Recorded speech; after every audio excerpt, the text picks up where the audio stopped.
Hello and welcome to Magic Myths and Mayhem, a TTRPG podcast with mostly accurate rules and inconsistent character voices. I'm Alex, your host and GM, and with me are Rowan, Birdie, Mark, and Joe, and a joke that's very quickly getting old. My wonderful players, how is everybody doing today? I was fine until both Mark and Joe made me choke on my lettuce.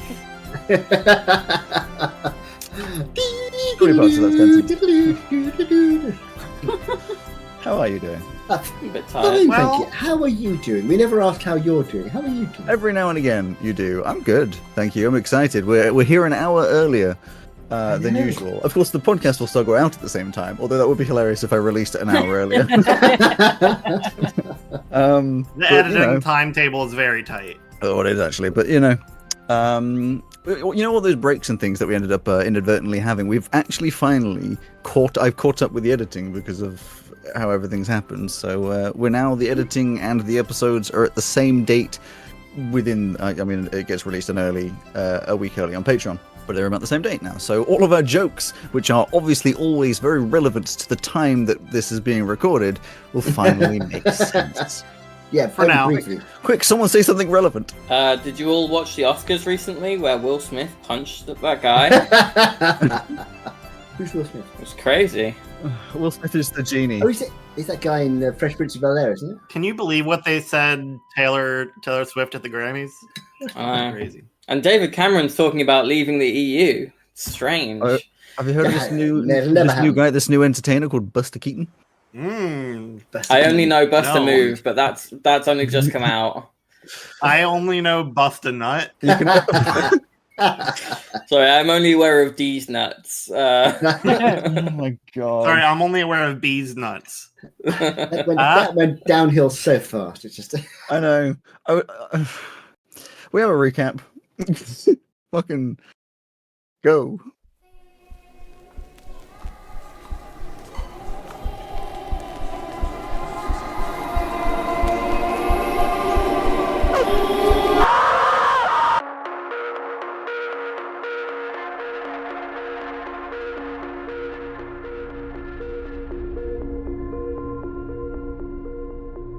Success is such an interesting term.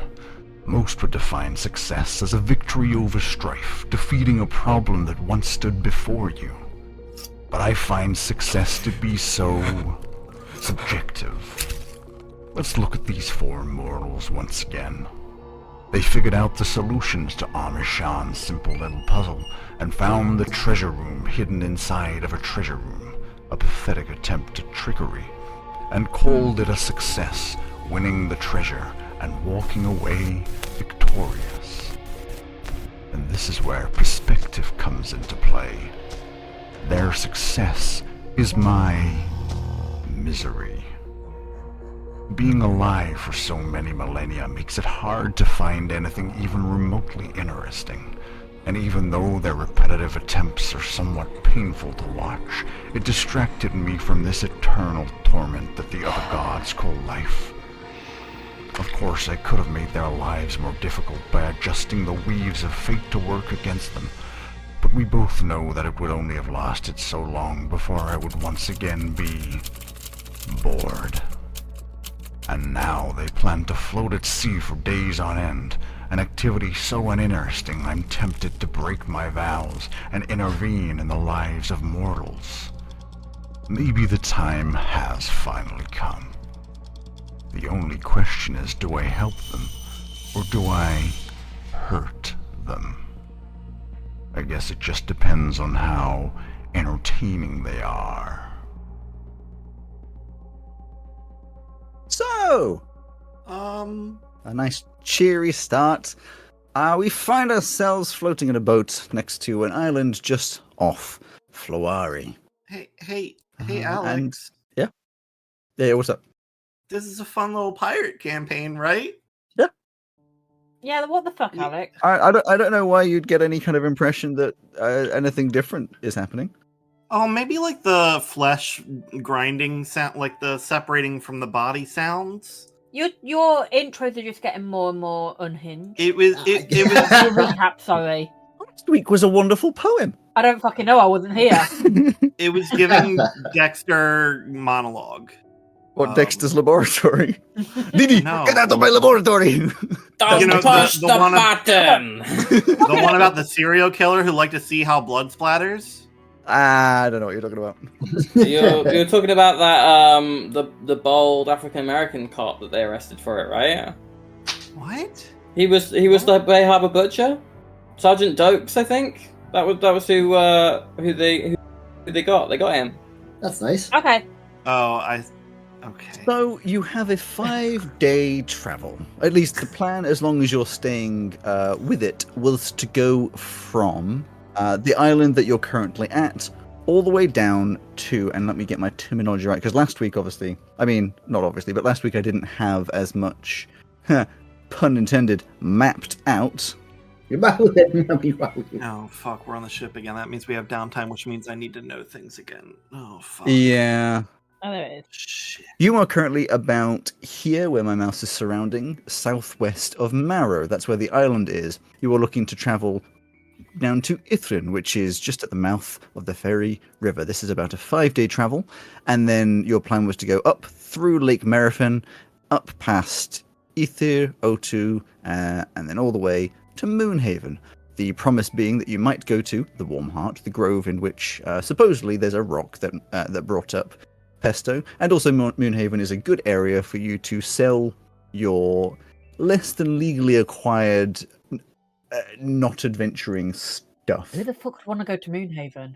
Speaking of which, I Not also adventure. in amongst our journey, or rather during the course of the first part of our journey, it'd be very nice if somebody could get this mask off me. No, Not my problem, you're good with Captain. it. Can I do I myself mean, that? that was what you were asking me to do, so That would be a nice. I can do that as soon as we've had a sleep. Yes, that would be very, very nice. It's early evening at this point, so it's up to you whether, of course, you set off straight away or just, rest up a little bit. I suggest that we stay at anchor overnight and all have a long rest and get ourselves back into a tippity-top condition. And then we'll set off in the morning. Unless anybody argues with that, you have a nice little evening with which you can do whatever, really. Is there anything that you guys would do? Smoke.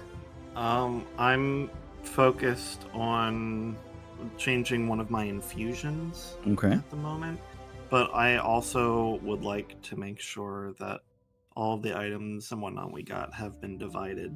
Well, you have quite a lot of stuff, and you're not really sure how much is worth what, because obviously you don't have it in money form yet. Well, yeah, but there's stuff like we can divide up into I want this, or stuff that we Yes. can be like, we're going to sell this, then divide that cash. That's the Yes. true thing. This mask, for example, I'm not particularly keen on, unless we can dispel the curse of it. Well, it does seem cursed, so that's fair.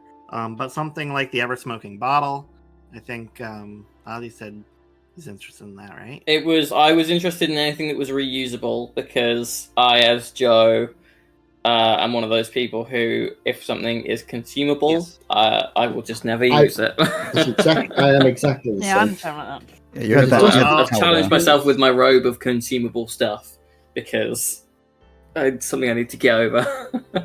Of those items we got, only 2 of them are limited. That is the Deck of Illusions and Dust of Disappearance. Yes. So we found the treasure room.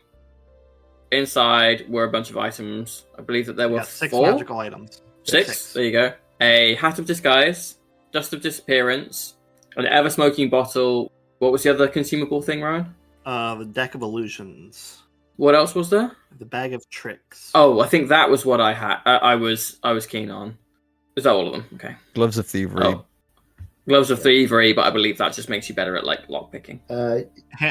It's Specifically, dexterity. Sleight of Hand. I believe it gives you a +5 to sleight of hand and dexterity thieves tools checks. Yeah, which is why I requested that, so that I can be a Yes. little bit better with my tinkering. Oh, and don't forget, you also had the 4 items. Yeah, I've got my coin. You've got your coin, there's the shifting skeleton key, the giggle bell, and the fool's mask. Which we're pretty sure all of those are cursed. No, I'm keeping my coin. The mask, can you dispel the curse from it, or is it just what it is? Well, I mean, I can, again, tomorrow, I can separate you from it, and that kind of aspect of the curse, but, I don't have the expertise to disenchant a curse, basically. I'm sure we, there probably is a way to do it. We could probably find someone, but that in and of itself would be its own kind of venture. I would have said. Yeah, I tend to agree. I forget what the bell does. The bell. So I took the bell off of Pesto because it was making them very nervous. So the bell, I can ring it after something happens to try and make that thing a bit better. Or worse. I can do that 3 times, asleep, basically. Yeah. And then there's the silver coin and the eyes of charming. The only other thing that you picked up was in the room with all the beds in. Oh yeah, we got all the There bits and bobs, was didn't we? prayer beads, silver ring, a trick coin, 1 dice, puzzle box, a diary, and an inscribed coin. I kept the set of ancient prayer beads because they were one of the least valuable things. So I obviously would like to keep my coin. Yeah, sure. coin's yours. I don't remember what it does. It is a basically chaotic wild thing, magic. isn't it? Yeah. Oh, yeah. The Hat of Disguise, has anyone claimed that yet? No. And is an attunement for it? Yes. Captain Ozzy, what would you like? Well, I'll take the trick coin. I think the 2-headed coin. That's just a bit of harmless fun. Oh, okay. It's not a 2-headed coin. It's a trick coin. It says Oh, no, it is a 2-headed coin. It does say it's a 2-headed coin. It's a 2-headed coin that's enchanted to land on the opposite side when flipped, which leads me to believe that I wrote 2 separate things and accidentally didn't remove one. So I'm going to leave them both. Okay, It's a 2-headed coin with 2 different heads. that's a good idea. That is That's enchanted. clever. Enchanted Heads to or leave. other heads. Yeah, exactly. Which is enchanted to land on the other side when flipped. Joe, you had said you were interested in the bag of tricks. Yes. Yeah, I'm down for you having that. I feel with my coin, I don't think me having that would be a good idea. Yeah, we're not Between going to that load and all the coin. chaos into one person. We have to distribute it so that we can do it on every turn. So which bag of tricks was it, Rowan? You were given Bag of Tricks Grey. I'm going to take the puzzle box as well because I'm going to make it my task to solve the puzzle box. Okay. I was going to say I'd do that this evening, but you go right Oh ahead. no, if you want to do it, yeah, go ahead. I- You'd probably be We better. didn't even ask if it was solved or not.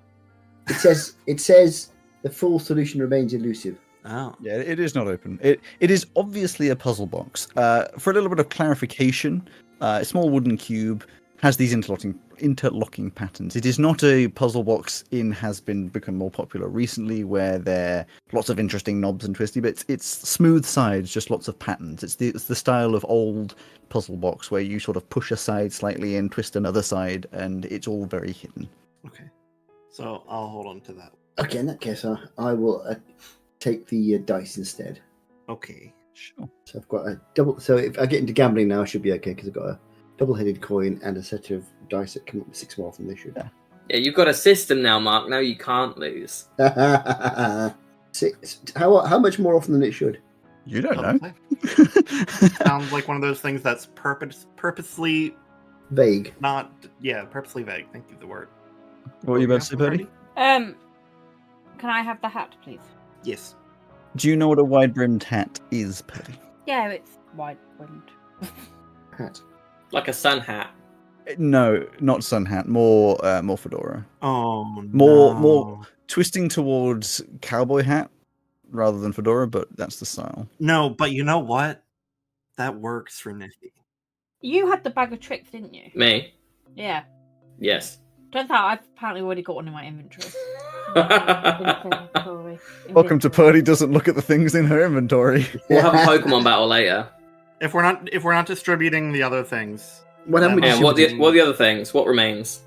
the Deck of Illusion and Dust of Disappearance, which are both limited use items, I'm happy to find a use for them. I'm not bothered about either of them. I don't need Dust of Disappearance because I can disappear when I want to anyway. I think you had a bit of an interest in the Deck of Illusions, Mark, because you lost a different deck of cards. That's true, I did. So you had said something about it, but I don't know if you're that bothered about it. But if you take the deck of illusions, you'll have cards, coin, and dice. Yes. Let's go We just need to gambling find you a now. gambler's blade next. Exactly. No, I will. I'll let Rowan have that. Okay. So those are yours then, So, Rowan. Pester can, Oh, yeah. and the ever-smoking bottle. I was going to say the ever smoking. I'll tell you what. If nobody else wants that, I'll have the ever smoking bottle. I don't know what I'm going to use it for. Knowing me, I'll use it at absolutely the wrong moment, and we'll lose a battle because no one can see anything. Don't worry, I keep doing that with my pyrotechnics. So. Oh, hey, yeah, smoking no, bottle that's- is yours. You don't necessarily need to use a spell slot on that now. True. You can do that further away, but if we need one on us, that saves you a spell slot. So we sit around in the evening, drinking ale, celebrating our victory, and divvying up the spoils. You'd be aware that you'll need to resupply at Ithrin, just from food sides of things, because it was a 7 or 10 day trip out here, or more, or maybe even a couple of weeks, and then it's going to be another 5 days. So, you're running low-ish, but more than enough to get your trip going. And you rest up your little evening, have a nice sleep. Are you doing watches? I think I think we'd have to do watches just to get back into our normal routine. So, 2 hours each, because you're all, well, most of you need 8 hours. I know Ozzy only needs 6. So you can do 2 hours each, in whatever order, don't care. Roll some, perspective is not the right word. Perceptions. I will do the last shift so that none of you have to get up early. We don't have our bonus anymore, right? No, our We do not. bonus is Dang. lost to the mists of time. Is that 18. 5. 15. 21? You all have a fairly uninteresting night of... I think potentially with your 21, you hear the tribe of bullywugs in the far distance, but they don't appear to be getting any closer, so it does not concern you. And when you have finished your 8 hours, the suns are not rising yet, but soon to be, as you prepare to set off. Now, I would like you to do a little ship roll, a little water vehicles roll, to see if you can get out from the cove without damaging the ship. Before we set sail, though, Yes? as soon as I get up, I'm going to go to Ozzy and say, please get this mask off me. Also, Birdie, just remember that at this point, you'd be able to reuse that coin. And also, you are no longer high. Surely I would be. No? Did I not have anything on the ship then? You ran out, remember? I knew I'd run out whilst we were wandering around, but I didn't know I'd run out on the ship. Fuck. Oh, I don't remember. You ran out at the Yeah. end of the ship journey because there was like 2 weeks and you got nothing. Oh shit, yeah. Oh! You would find Ozzy kind of glowing from various symbols on his ribs. The Screaming Sword, does that require a remove curse to unattune from? That's what you I did mean, the you- first time to You have it don't. removed. Yeah, I was going to say, you don't know, but you did do remove curse last We- time and it worked. So, Okay. You had to do it on the person, which I believe made it went it stayed in whatever weapon it was currently in, and that became the new cursed item. So yes, I will. I can only do this twice a day, or I only have 2 third level spell slots. So I will. It turns out a lot of the spells that I rename start with an S, so they're always at the bottom of my list. So I will sever cursed connection on the captain with the mask. Well, it falls off. this is the thing that we came up on my first session with you guys ever. Remove curse removes all curses. So if there's any other curses affecting you, they're gone. Good. I don't think there are any curses affecting me. Not that you know of. that was how I accidentally cured Elsie of lycanthropy. Yeah, Oh, yes. You had I 3 remember curses at the Alex's time. face when you were saying that. I was like, Yeah, because There was 3 curses. There was the one that you wanted to remove, which I can't remember what it was, lycanthropy, and the goat then legs. the goat legs, lycanthropy, and then also you were currently cursed with the thing that meant that when you died, you came back to life with 5 less HP, yeah, and all of them disappeared. So. I will also attempt So- to unattune from the Screaming Sword. Yeah, if you use remove curse, what are you holding at the time? Well, that's it. If it doesn't work, I will wait then until the end of the day, just in case I need to bring someone back from the dead during the course of that Then day. you do not. Cool. I'm making a flying object. Your shoes? No. So I'm going to take a spare plank or something we have, And you've got and plenty. I just want to get like a rough shape of a skateboard. You're going to make a hoverboard. Yes, I'm going is to make a hoverboard. Is it a flying object that you can fly on? Is it specifically that, or is it a flying object that just flies This object gains a flying speed of 30 feet. While attuned, you can command it to move as a bonus action on your turn. You can also use a bonus action to cause the object to stop flying and fall to the ground. The object ceases flight and falls if it is ever more than 60 feet away from you. The object can always lift the creature it is attuned to, but can't lift other creatures that weigh greater than 25 pounds. If a creature takes damage while riding or hanging from the flying object, it must succeed on a DC 10 strength save throw or release the object and fall to the ground. The object can attack and does not fly forcefully enough to cause damage. Wonderful. So for us that aren't the Americans, that's about 11 kilograms, which is quite light. But yes, you could use that indeed as a hoverboard. Yeah, I mean, you could very easily make a plank of wood look like the shape of. I mean, it would be a flat skateboard. It wouldn't have those lipped edges, but it would be similar enough. Yeah. This is a temporary measure until I have something cooler to put this infusion into. Yeah, you just like paint cool skateboard on it. Yes. Right. And you set off on your merry way. Please roll, Captain, to see if you crash. I'm rolling at that, and that's not a good roll. That's not a good roll. God damn it. My proficiency is 3. I will ring the giggle bell to impose advantage. Will you, before you roll that advantage?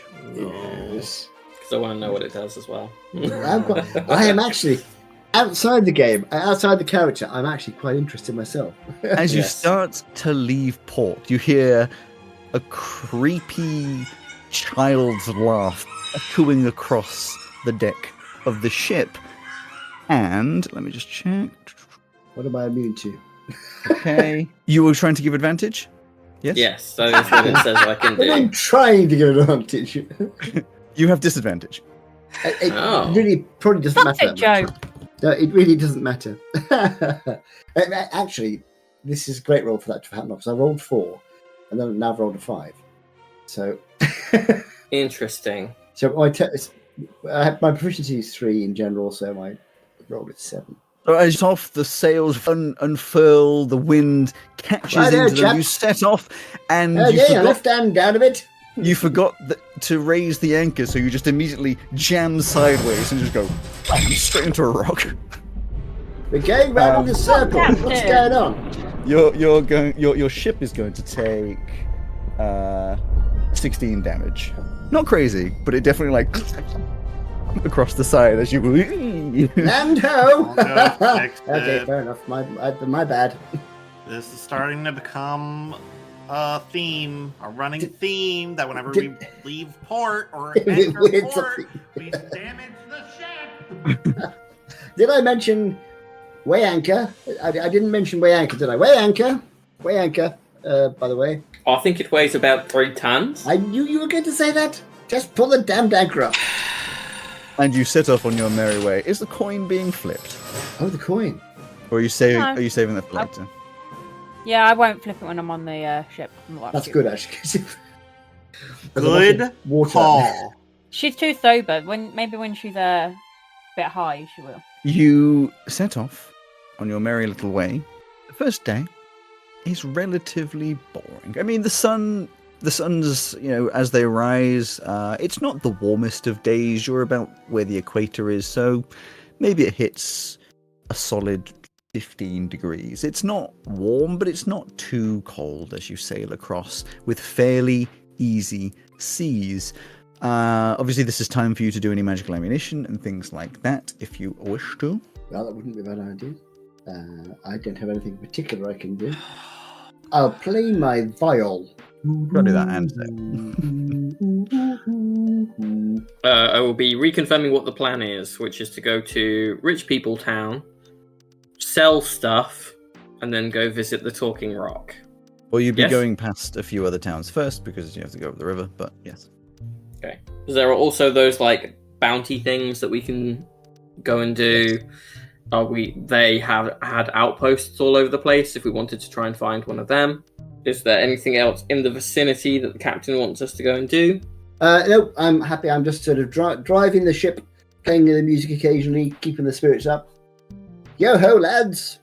And that kind of, and lasses, and others. Oh, it's worth bearing in mind, Mark, if it isn't listed anywhere, because you have permanent advantage on perception, you have +5 to your passive perception. I don't know if you got that written down. No, I didn't even know that was the thing. Yeah, it's the same with if you have permanent investigation. But that's like non-specific. So your like goggles that let you see things up close, Mark. Yeah. That wouldn't count because that's not general investigation. But this is perception we're talking. And that's investigation, but I know what you mean. Yeah. Oh, I see what you mean. You're saying because... Yeah, I'm with you. Sorry, yeah. Because it's a specific instance, you don't get +5 to your passive investigation, which is a thing no one uses anyway. No. Do we have any herbs on the ship? When you say herbs, We've probably got some parsley and thyme. Yeah, Yeah, you have- anything like that. Don't you have a bag of herbs? you got some cooking herbs. Oh shit, yeah, I do. I think I do. Hang on, what do I have? A bag of spices or something, I think, maybe. We have a... Yeah, I've got Howard's handy spice pouch. Yeah, You're gonna snort some Yeah. like chili We have powder or a something. smoking... So No, she doesn't snort. But- She smokes. that was the thing that Barty had, Purdy. So you can just name a spice and pull some out. Oh, yeah. Or a Our herbs seasoning. have the spices though. They're seasoning, aren't they? It doesn't say seasoning; it says spices. But I don't Yeah. know. It depends on by what definition. Does it just say spices? I guess if you grind it up into a powder, is it then a spice? I Well, wouldn't say so. Google no. says that broad terms usually the term spice does not include herbs. Yeah, I didn't think it did. I should know, seeing as I'm going to be a chef apprentice. Okay, herbs, the origin is typically from leaves and stems of herbaceous, non-woody plants, and spices usually derived from other plant parts like seeds, roots, barks, or flowers. I'm glad that we have. So I can blow chili powder at somebody, but I can't smoke some I'm glad that we have herbs. We're gonna cool smoke magic past- what do you items think's gonna like happen? Hewitt's handy spice pouch and Google's search bar of knowledge. Yes. I don't know. I wanted to give it a go to see what happens. Are you going to smoke some chili powder or something? No, have we got any oregano on the ship? Probably. Go, she's gonna try and fight that. She's Give me a desperate. Constitution roll. I guess it depends on how good of a cook you are, doesn't it? On whether we have any on board. Oh, that's the wrong bit. It'll be dried herbs, then I'll be around. Dirty 20. I mean, it's not great. It does not get you high, but you don't like immediately have any potential issues. In fact, no, I think what the Dirty 20 gives you is you take a couple She puffs, craves pizza. and no, you have a couple puffs, and immediately realize that firstly you are not getting high, and secondly, if you continue to do this, this is going to be horrendously detrimental to your health. Okay. I like how horrendously detrimental is. Fine, I guess I won't smoke the oregano. No, I got to admit, I was sat here going, would she see that as, fuck it, I'm going to do it anyway? Or would she put it down? Why not? Fuck around with brain damage. Okay, and you get to Doesn't the end give of you the brain day damage. unless Rowan's going to say a thing happens. Can I have a go with the puzzle box? Good idea. Yes, you can. You can spend a few hours going at the puzzle box. Give me a... Okay, we'll start with an intelligence-based roll. What would be good for that? Investigation would be great for me. Yeah, I know. Investigation, certainly, just to at least get started. But then it will be, if you're going to attempt to use that, sleight of hand, which you also have pretty decent, obviously, at the moment. 18. 18, pretty good. You think you've got a fairly decent idea as to how the puzzle box should be working. You see certain different things as you fiddle around with it. But please give me a sleight of hand check, which of course you're also quite good at, to see how well 25. it goes. I have plus 10 yeah. now, thanks It's- to the gloves of It takes a Thievery. while, and there's a lot of fiddling about. Mostly because as you start fiddling with it, you find that it's actually very delicate. Because it's so old, a lot of the pieces seem to be very, very. It would be easy to snap it apart. So there's a lot of the intelligence coming into: am I currently moving a piece because it's old, or am I moving a piece because it's part of the mechanics?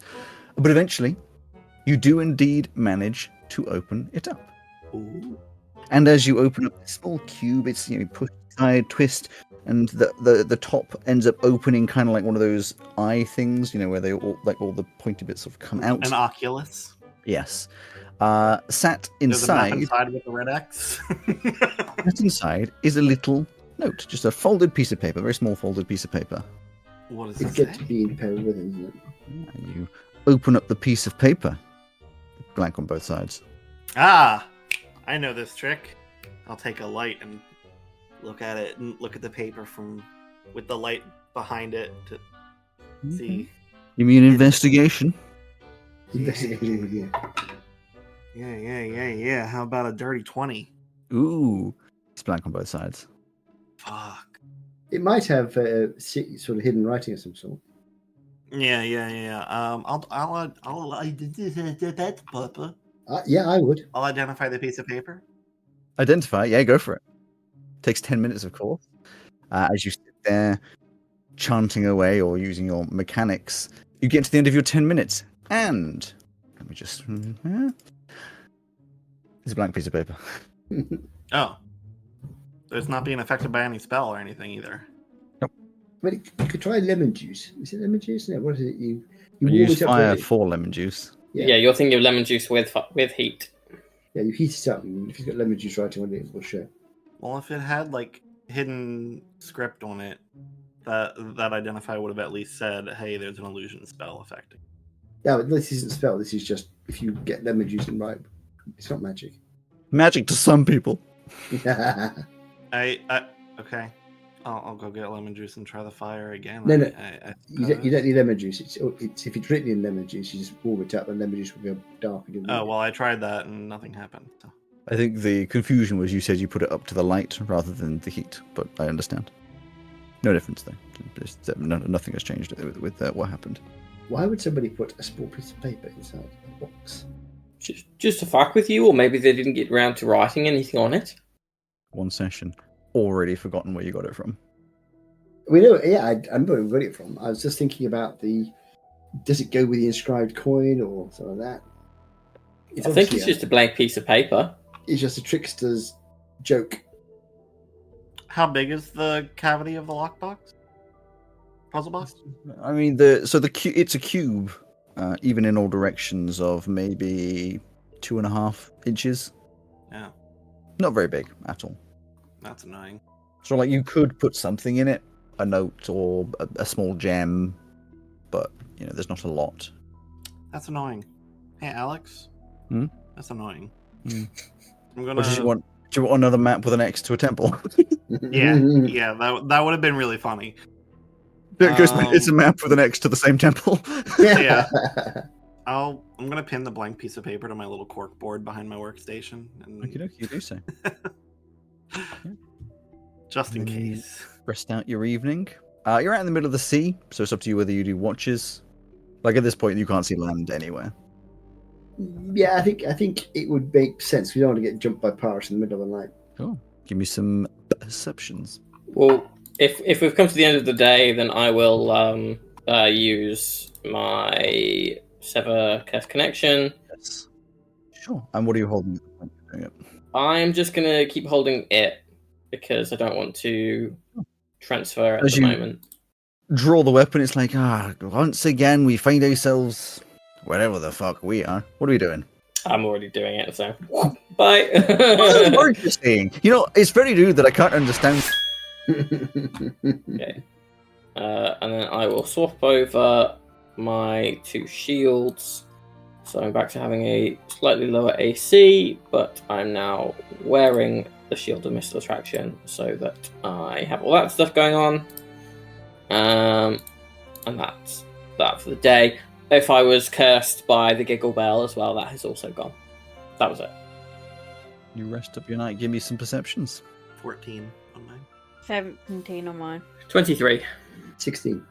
As you all do your watches, it is silent as anything. I reckon, Ozzy, during yours, the winds pick up a little, and you start getting a little, the ship's rocking a bit more than it would be usually, but it doesn't come to anything particularly. And you'll wake up in the morning. Niffy, Yo. you have 1 level of exhaustion. God damn it. Exhaustion plus, so you're -1 to your modifiers. You wake up just feeling shit. Just groggy. I mean, that's probably from the nightmare she has. But yeah, it's not a fun morning, particularly. Do we know what's caused that? You don't even know it's happened. No, I know.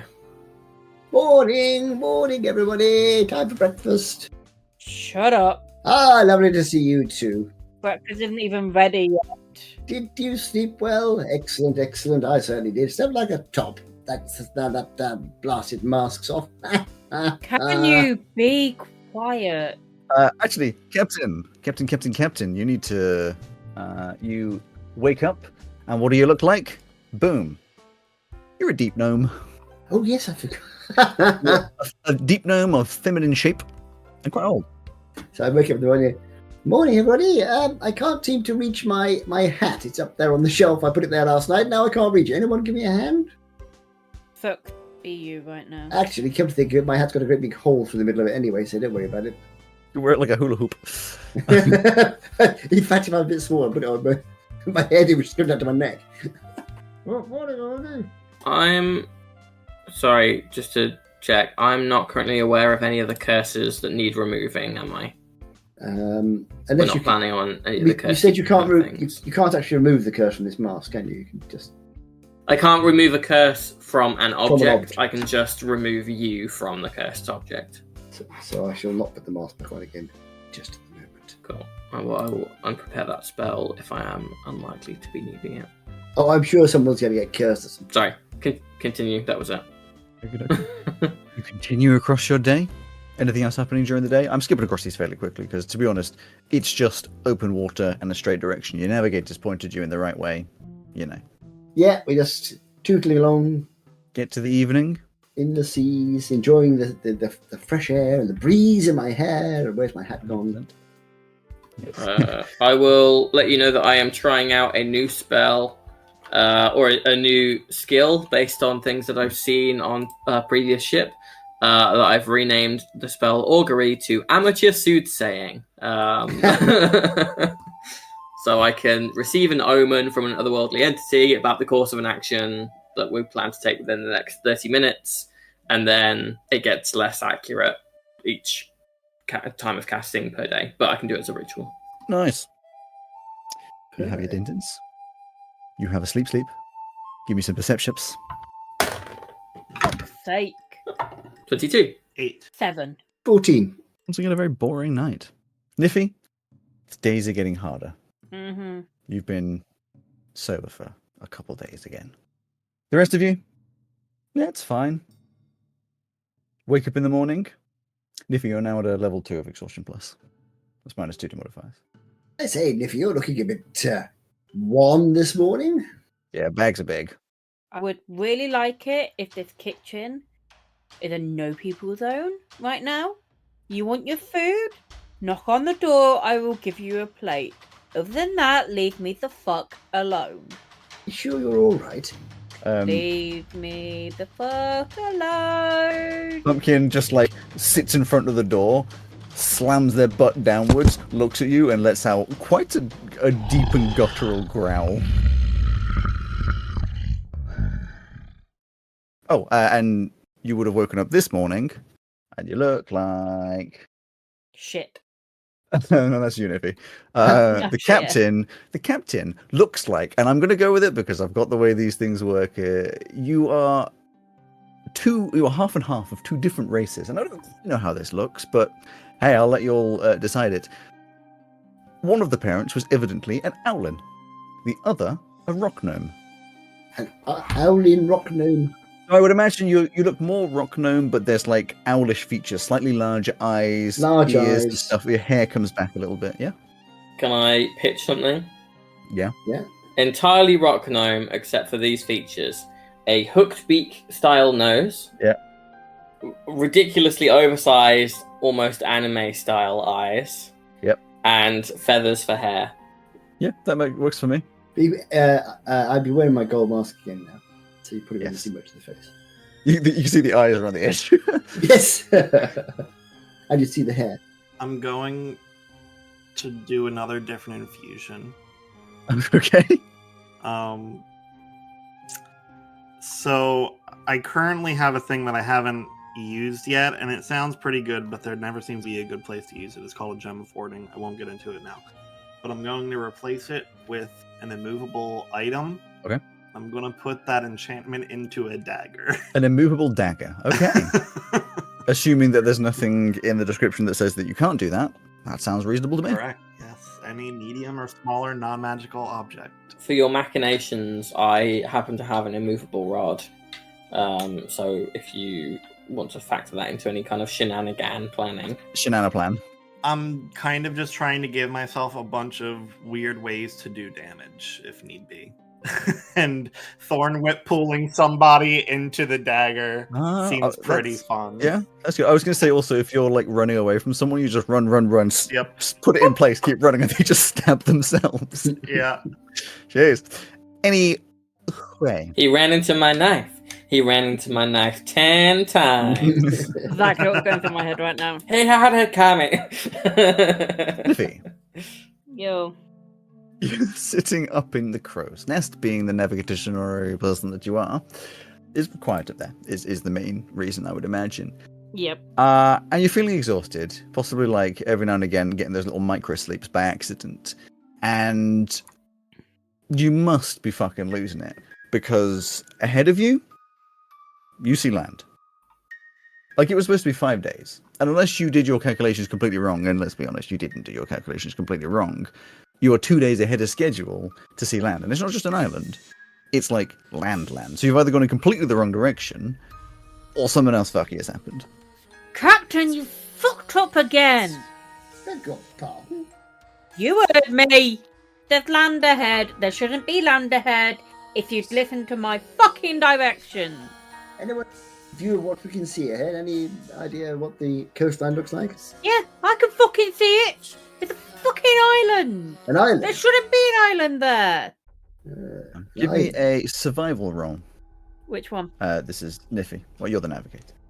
Because you can get out a map and be like, where the fuck are we? See if I can recognize it. 20. Natural fucking 20. You're swearing your head off from up the top, and as you look at it, fucking Captain's tickets are fucking. That's Ithrin. That's where you're supposed to be. The fuck did you do? We are here too early. Turn around. Oh, did the boosters I install work? What?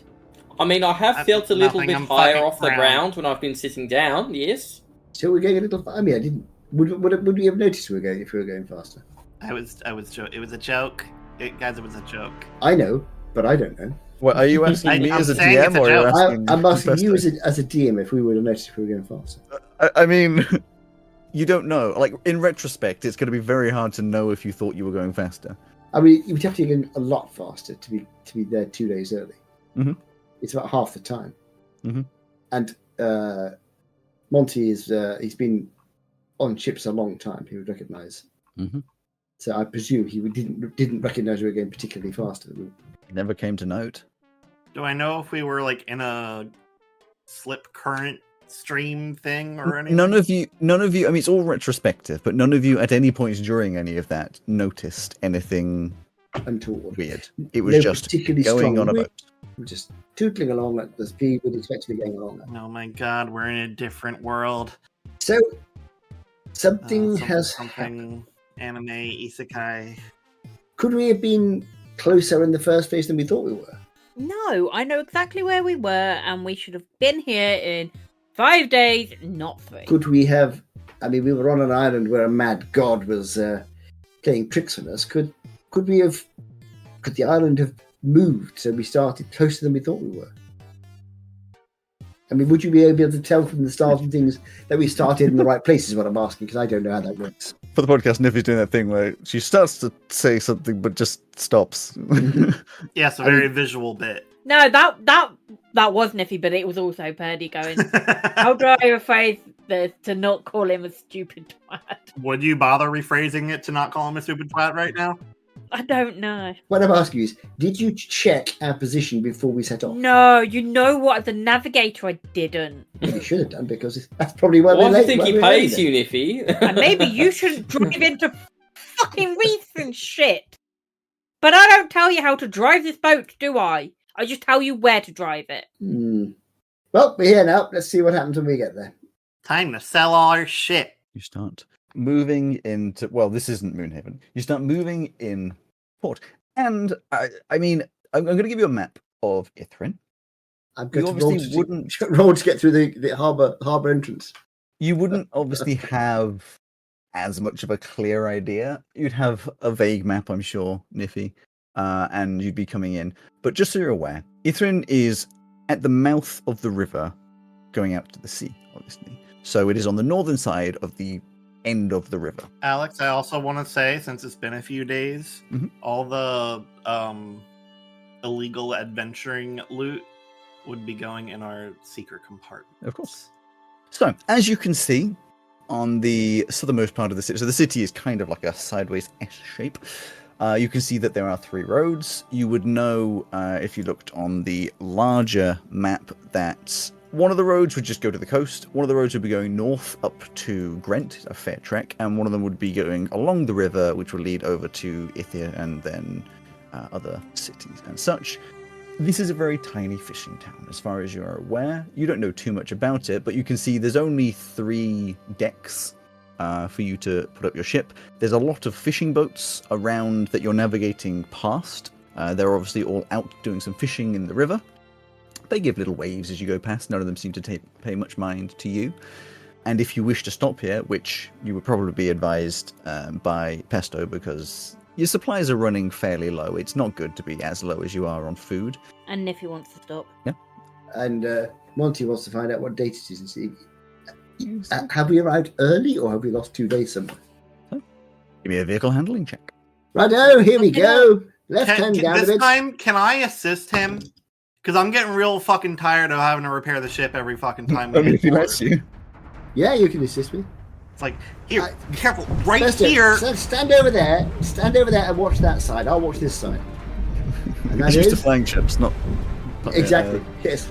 Okay. We're starting to descend now towards the. No, we're not descending, are we? No.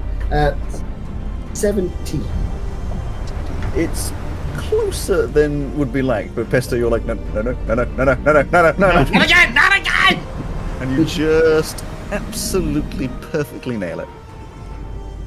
There we go. Drop As you, anchor. as you drop the anchor and getting into the town, there's some people around. You can tell most people are, fishing, and there's a couple waves.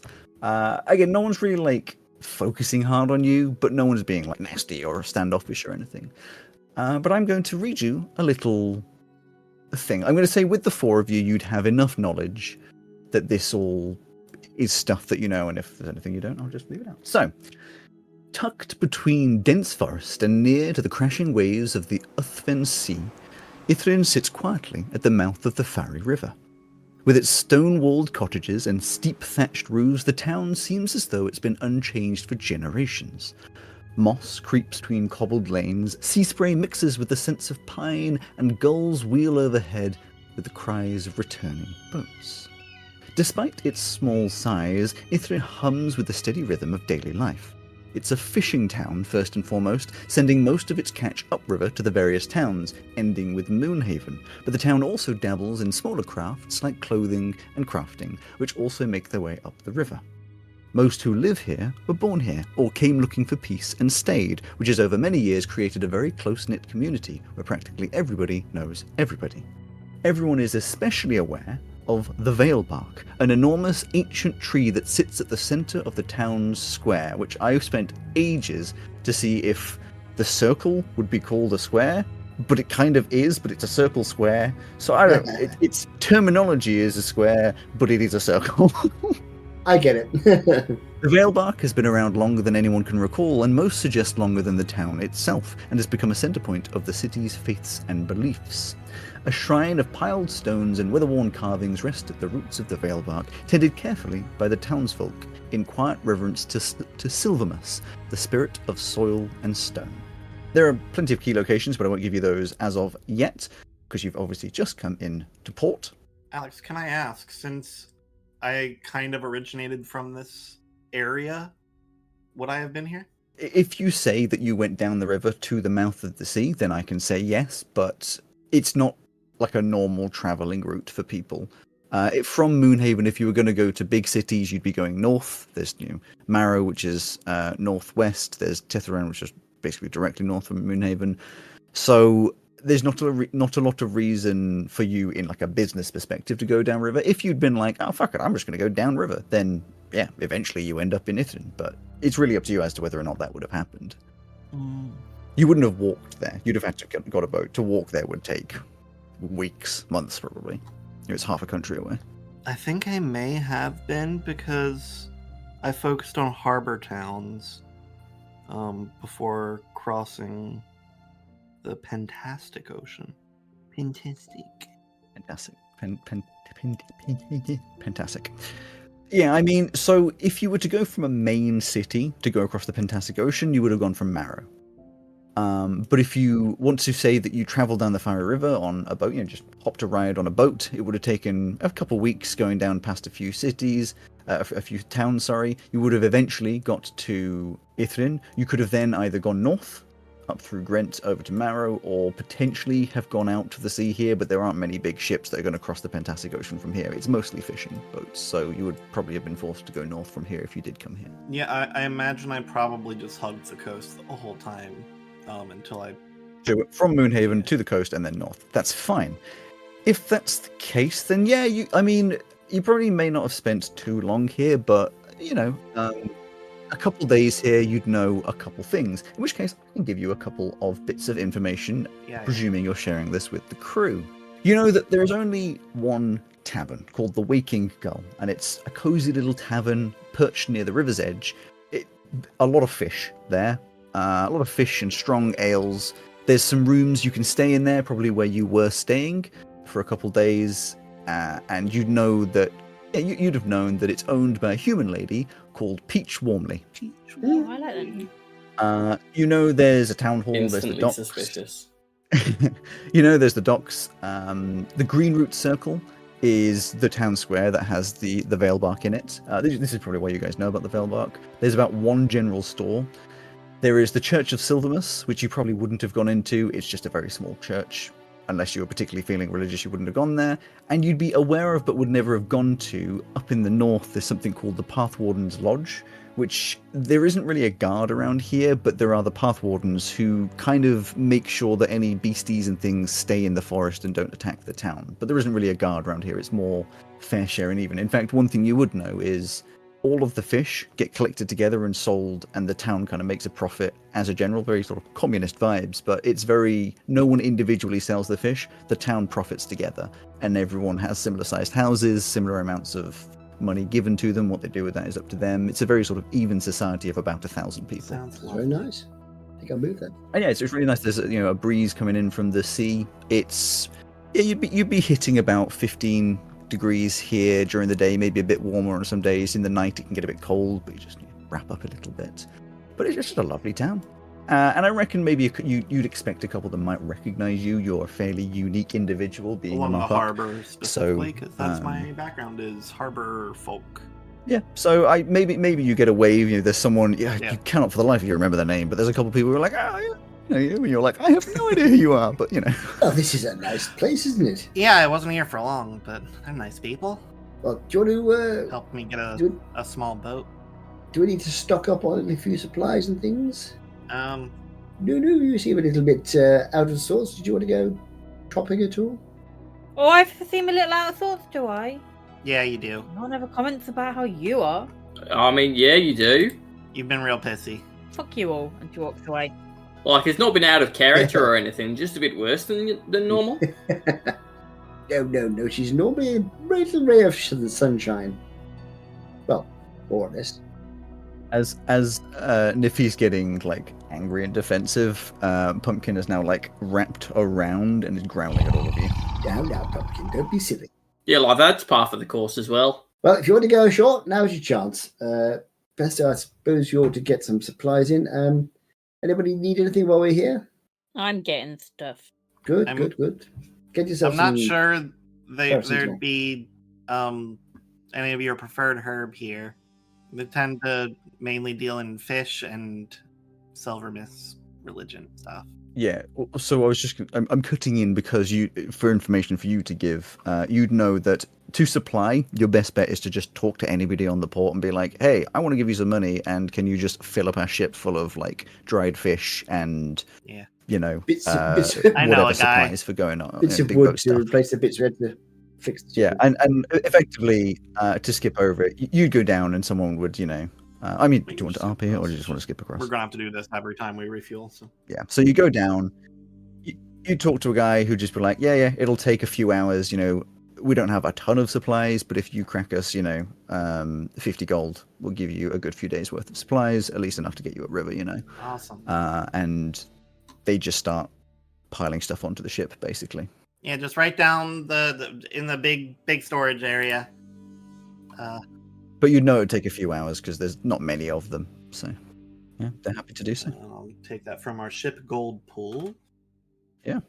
And you don't particularly need to up your ship fixing supplies. No, we I don't spent a think- little bit on We the... have a bunch. Pesto, when you talk to the chaps on the dock, can you just check what day it is? Have we actually arrived 2 days early, or have we lost a couple of days somewhere? As you're saying that, one of the guys coming past the crate's just like, "You're right. It's the..." gives you a date that confirms it's only been two and a bit days. It's the June or whatever. It's September. June, Temper. Okay, that's very, very kind. Thank you. That's jolly exciting. Do you know any reason why if we were coming up from Marrow or around that area, why it would have been that fast? Are you talking to the ship dock the worker. dock worker? I don't know what you mean by that fast. Well, we ended up getting here nearly twice as quickly as we expected, to be honest. Couldn't tell you. I mean, we're not one for going out to sea. Lots of fishing boats. No worries, I just didn't Most of them know don't have Yes, sails. true. there was some word coming in from.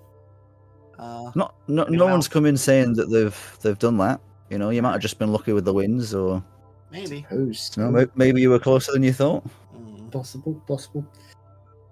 Ah, well. Write it off as a mystery for the moment, and we'll see what happens. Yep, thanks. Alright. Strange. I mean, a couple of days? I don't know, most that. Well, we've got a few I hours. mean, it might just be a bit of good luck. I don't think it seems too suspicious. I mean, it would mean we'd be going on average twice as fast as we normally go, so I would have spotted that out. I think that maybe we're just really gelling as a crew now. Yes, that's probably what it is. Absolutely. Side eyes, Niffy. Niffy's wandered off. Oh, have you left onto the dock? Yeah. Wonderful. Off she goes. I'm sure that won't be a problem. Where are you heading to? The tavern, probably. Wonderful. You'd probably be like, "I'm going to the tavern, bitches," and then leave. I don't think she'd say anything. No, she wouldn't say anything. Are the rest of you leaving off as well? So, do you guys want to get food? Are you taking Pumpkin with you? Going pumpkinless? Probably going pumpkinless. Well, would Pumpkin let me go pumpkinless? I mean, Pumpkin does what you say. I know, but Pumpkin got very protective a minute ago. True, but Pumpkin does what you say. So if you say stay, Pumpkin stays. And Pumpkin Might stays whine then. about it, but Pumpkin stays. Mostly because mechanically you have complete control over this creature. Yeah, just whines a lot, but off you go. The rest of you, yes, are you going down onto the docks into the city or into the town? It is a town. Yeah, y'all I want to will get food? go where my or- captain leads. Little stroll around. Yeah. Just have a little stroll in the town, see what we can see. And one final question: is the PAL drone going with you, or is it staying in the bag of holding, or is it staying on the ship? Oh. We've no reason for it not to be with us at the moment, do we? That's what I'm thinking. Yeah. If anybody reports on us, I'd rather they reported there were some adventurers. not Well, us. We don't check in as adventurers, though, right? We check in as like merchants. It's up to you. Your paperwork says cargo, but the paperwork here is a bit more loosey-goosey than other places. It's a very small fishing town. Sure, I'll let the pal drone out. Sure. I mean, you can just take it with you as well if you wish to, but yeah. If it's out and hovering around, it's bobbing next to you. Yeah, it's just if shit pops off, then it's nice to Yeah, exactly. have it. There is a reason I'm asking, because as you walk through, two things going to be happening. You've got a very good passive perception, so I shall tell you one thing, Capitan of the ship, Yes. and a second thing that will be a general thing. So, the specific, let's go with the general thing. As you're walking just through, giving a little wave at some people, all very friendly, giving smiles, you overhear just like two people talking, a little too far away for you to like interact with them, but you definitely overhear one of them being like, "Oh, they must be here to help the other adventurer. Oh, where are you got to?" As it just sort of walks past. Oh, okay. The second thing that you notice, Monty, that's your name, is as you're walking through over towards the tavern, there's a symbol you're seeing everywhere, seemingly randomly, and because you've got such a higher passive, I'll give you the extra bit as well. Seemingly randomly positioned around the town, etched into walls, drawn on posters and papers and things. The symbol is that of a slightly oval spiral shape. Very simple, but almost identical every single time, other than the variations of someone drawing it. The thing that highlights to you a bit weird is that they're all no higher than waist height. How tall am I at the moment? You're half small race, half medium race, so you'd be like 5 footish. 5 foot. Yeah, you'd be like just reaching 5 foot. Chaps. So not your waist height, an average waist. Yeah. They're my chest height. Well, lower chest height. You get the point. Chaps. Yeah. Have you seen these signs everywhere? These sort of spirals. Anybody recognise it? All over the place. Looks like a swirl to me, Captain. Does it look familiar? I mean, familiar. You've not. It's not something that is like highly notable, but it is just a spiral. So it doesn't like ring any bells off. That's the company or anything, but it's just a spiral. Did you hear them mention those two over there? They were talking about another adventurer in the area. That seems troublesome. Maybe they're talking about Niffy. Possibly, or why would they think she's an adventurer? She hasn't got a drone thing. I don't know. She kind of walks around with like a purpose and an attitude, so that's kind of like an adventure thing. True. It doesn't seem that troublesome. If we meet someone that we don't like, we can just kill them. I'd rather not draw attention just at the moment. Not with a hold full of illicit bits and bobs, you know? Eyes open. They'll never find it. We can kill them and sail away. Yes. Let's not do that unless we absolutely have to, eh? Aye. So, eyes open, ears open, mouth closed for the moment, eh? Let's see what we can find out. My eyes don't close, Captain. They're glass. I don't have If eyelids. I close my eyes, I won't be able to see where I'm going. I said eyes open, and I said mouth closed, so that's okay. My teeth will clatter together. Let's head over to the good old tavern. Let's stop at the general shop on the way to the thing. Is it an issue that I can put my finger up through my jawbone like this? Because I can't really close this off, Captain. That's fine. That is a problem, but I don't think it's anything you can do. Although I have to say, when you clicked your teeth together like that, it did sound rather like a maraca. So I was thinking, when we get back to the ship, I get my viol out and use it. That would work quite well. You'd get to the tavern before the general store, but you're welcome to go past to the general store before stopping at the tavern if you wish. Oh, damn. We can have a little. We're not in any particular hurry, so we can wander in first. Have a little look, see what we can see. We just have an explore the town, you know. Yeah, the general store, a squat building with a sagging roof. You can see inside has shelves full of practical goods, you know, tools, rope, dried herbs, spare boots, all that kind of stuff. But you can see a lot of the stuff that would be not the everyday use, like rope and such. It's obviously been there a while, collected a little bit of dust, you know. There's an elderly man behind the till. Is there anybody standing near the dried herbs? No. There's not. There's this elderly man who waves as you come in, sees Pesto, and says, "You all right? It's been a little while." Yeah. Yep. I'm doing all right. How are you? Oh, just doing all right, you know. Business going well. Good. Excellent. How are things around here? We've been out at sea for a while. What's going on at the moment? As you say that, he catches the PAL drone and says, "You're about the kids, aren't you?" Yes. Remind us. Oh, yes. Well, it depends who you ask, doesn't it? I mean, some people say it's just local kids messing about, but, well, those spirals have just been a bit strange. And you know, if you want your information, I really think you should just go talk to Mrs. Wormley at the tavern. Her daughter was one of the first to start acting strange, and now I don't like to start rumours myself, so... That's all right. That's very helpful, thank you. What was your name, by the way? Oh, Mr. Mumps. Mr. Mumps. How Yeah, jolly. it Yes, very nice. Well, lovely to see you, Mr. Mumps. Oh, you too. And Pesto, Mrs. Mumps has remembered your lovely gift. Oh, I'm glad. I hope she's Hung on the wall. enjoying it. Do I see something on the wall that I would have made? Not in here. Yep. It's looking good. Tremendous. Lovely. Always nice to see a familiar face, isn't it, Pesto? Yeah. Anything you needed from the shop? I don't. Oh, just figured we'd take a look around. Well, plenty for you to catch. I mean, not so much for the adventure type. Oh, I should say congratulations, by the way, for joining a guild. Thanks. But, I mean, we've got some things that you might need. It depends on what you're trying to do. Well, we're on the ship for a long period of time, so Oh, yes. lots of weird things could help out there. Well, I'm sure supplies you'll be getting from the docks, but, well, I've got some chews in recently that you might like. A bit floral in flavour, but it uses tree gum to try and satiate the palate for a little while. Doesn't last a long time, but it's something to chew on whilst you're busy. Oh, you know what? I'll take a bunch, because I think somebody in our crew could use something like that right now. Oh, sure. Oh, just over there, the little paper bags. Yeah, there's a bunch in there. It's just 5 silver for the bag. I'll have a bag Yeah, as does well. it work then? I didn't realise that trees could chew.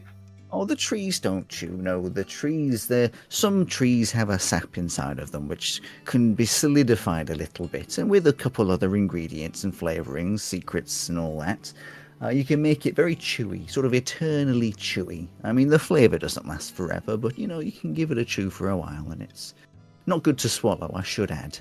Well, you can, but it doesn't give you much. I'll get 2 bags of it. Sure, yeah, that's a gold. Yeah. For long trips, I've also got a book over there. There's a fella came past. He came up with the idea, and I don't remember what it's called. I believe it's called a Sudoku. And it's these grids of numbers. Don't quite understand them myself, but supposedly good puzzles for whilst you're busy. Thanks, that sounds neat. It's just a gold. It's a relief, it's just a puzzle. I thought you were talking about the notorious pirate murderer Sue Duco. She is a terror on the seas. Oh, well, no. Don't get many pirates round here. I'm very glad to hear that. I'm sure that has not changed today. Yeah, doesn't want you to forget that they're pirates. Yeah, Monty's like, yes, those damn Oh, pirates. exactly. I'm very glad to hear we don't get pirates around here, because that would be a terrible thing. For us specifically. Shh. So it'll be a gold for the book, because I have to draw it out myself. Oh, dude. Um, That's okay. I think I'll pass on the Sudoku for now. right, yes, well, thank you for that. Perhaps we could have a little chat with Mrs. Sweet, was it? In the Mrs. Warmly. Warmly. That's Peach Warmly. Beach Warmly, yes. Yes. Peach. That's a lovely name. Right, well, have a lovely rest of the day, and perhaps we'll see you later on. You too. And may Silvermas guide your path. Yeah, and you as too. well. Yes, absolutely. And if you see a one-looking young thing wandering around, tell her we're in the pub. Thing? Person. Don't worry about it. You recognise them if you see them. No, not seen anything of recent. If they're grumpy at you, that's the person we're talking about. Well, I'll let you know if I do. Thank you. That's very kind. Thank you. Right. And as you exit the bell, as you exit out the shop, Tinkle. And we'll head over to the What's his name, Mr. Mumpley? Mr. Mumps. Mr. Mumps. Mr. Mumps. I mean, I wouldn't laugh. He invented the mumps disease. The mumps virus. He's killed many people. Yes, of This course. town is sick. That's where these children have gone. They've contracted the mumps and died.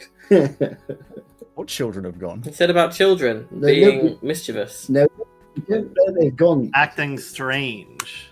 Yeah, exactly. The mystery and the misbehaving kids. And the mystery is there's no mystery. Kids just misbehave. Well, I do have a name for the quest, but I'm not going to tell you. Not yet. It's can you develop the mumps vaccine before they die? Joe, why is it whenever something seems nice, you think it's awful? I think Because the that's name, when it's the most suspicious. the name's going to be something like the Chainsaw Massacre, and that's going to be why he's not telling us. Well, stuff that is just outwardly horrible, you don't need to be suspicious of that because it just is horrible. It's all the stuff that isn't horrible that you've got to be suspicious of. Especially Exactly. the stuff that is overly not horrible. What if it's the children of the trees? Like children of the corn? Then that would explain why they chew on stuff. I like Mr. Mumps. I Mr. like Mumps is great. Mr. Mumps. Mr. Mumps. Listen, you don't need to cover. We've already discovered he's a serial killer. No, He that's is Alex's, the killer like- queen, gunpowder gelatine. He's dynamite with a laser beam, guaranteed to blow your mind. No, our big bad is the serial killer god. You go over to the Waking Gull, which is a fairly standard small tavern. The outside, stone with a thatched roof. The inside, a fireplace unlit in the corner, tables strewn around, and a bar near the back that isn't like one of these big fancy bars where it's attached in and stuff. It's more just like a table with some shelves and stuff behind. Behind the bar, you see a human woman, small and plump in stature, wearing a stained apron, wiping down the bar top with a cloth. And there's not a lot of people in here. There is, as you would expect, Niffy, who has probably already got a tankard of ale, I would assume. Definitely. But as you walk in, the bar lady looks at you, gives a small smile, and a slightly larger smile to Pesto. Hi. But you can see that she looks certainly exhausted, possibly even, hiding a little bit of sadness, but still giving a smile and waving at Pesto like, oh, you're right, it's been a little bit of time.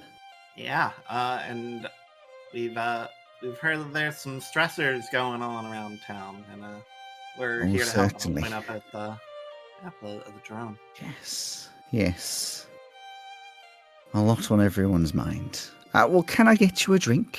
Yeah, our friend actually beat us here.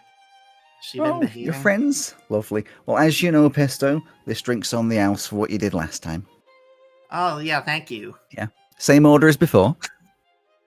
Yes. What would you have ordered before? I don't know. I would have probably wouldn't have been long after leaving. It may have just been like water Nope. or juice. I tell you what, I reckon there's a lovely kind of like berry juice, quite a sweet drink that is used a lot of the time to mix with some alcohols and stuff to make them a bit more tolerable. But for you, it was just basically just like a juice. So pause out a little juice for you. I had something quite like that, but Yeah. What would you like, you two? I'd have a tankard of ale, please. And do? as he normally does. I am fine for the moment, but I appreciate your hospitality. No worries. Gets out a tankard of ale, puts it down. She says, "Oh, that'll be 5 silver." Certainly. There we go. Oh, and then pours herself one and follows you over to the table. Sit down. Yeah. So, you had some trouble then, I hear. Oh, well, yes. Hi, Niffy. So do tell. I'm all ears. Well, it all started about a month ago. Little Flora just started having nightmares. Waking up in the night, screaming and all that. Claimed she was seeing some kind of demon or something. I'll be honest, I didn't pay much mind at first. I just assumed she were being a kid. I got kind of annoyed at first when she started drawing the damn symbol all over her room, literally on every surface. Claimed at first she had no idea where it were coming from. And of course, I didn't believe her, just thinking it was some rebellious thing. But, my mind soon changed when I saw her wander downstairs at night. Right. She'd always been one for sleepwalking. So when she came downstairs, I just went, usual routine, guiding her gently, letting her chat nonsense to me as we were wandering, all that. But when I got over to it was obvious she were different to usual. Her eyes were open, like usual, but they were right freaky this time. Like, her eyes were spirals swirling around and that. I'll admit it took me back. Let out a little shriek, which must have woken her up, because before I knew it, she were crying in my arms, going on about that nightmare again. Well, anyway, I got her back to sleep, in my own bed, mind, because she just didn't want to leave my side. I decided it would be best to go see someone about it in the morning. Now, bear in mind, we don't have any kind of cleric here, and we've got the church, but no clerics, so the best we had were Mr. Besley down at the local doctor's office.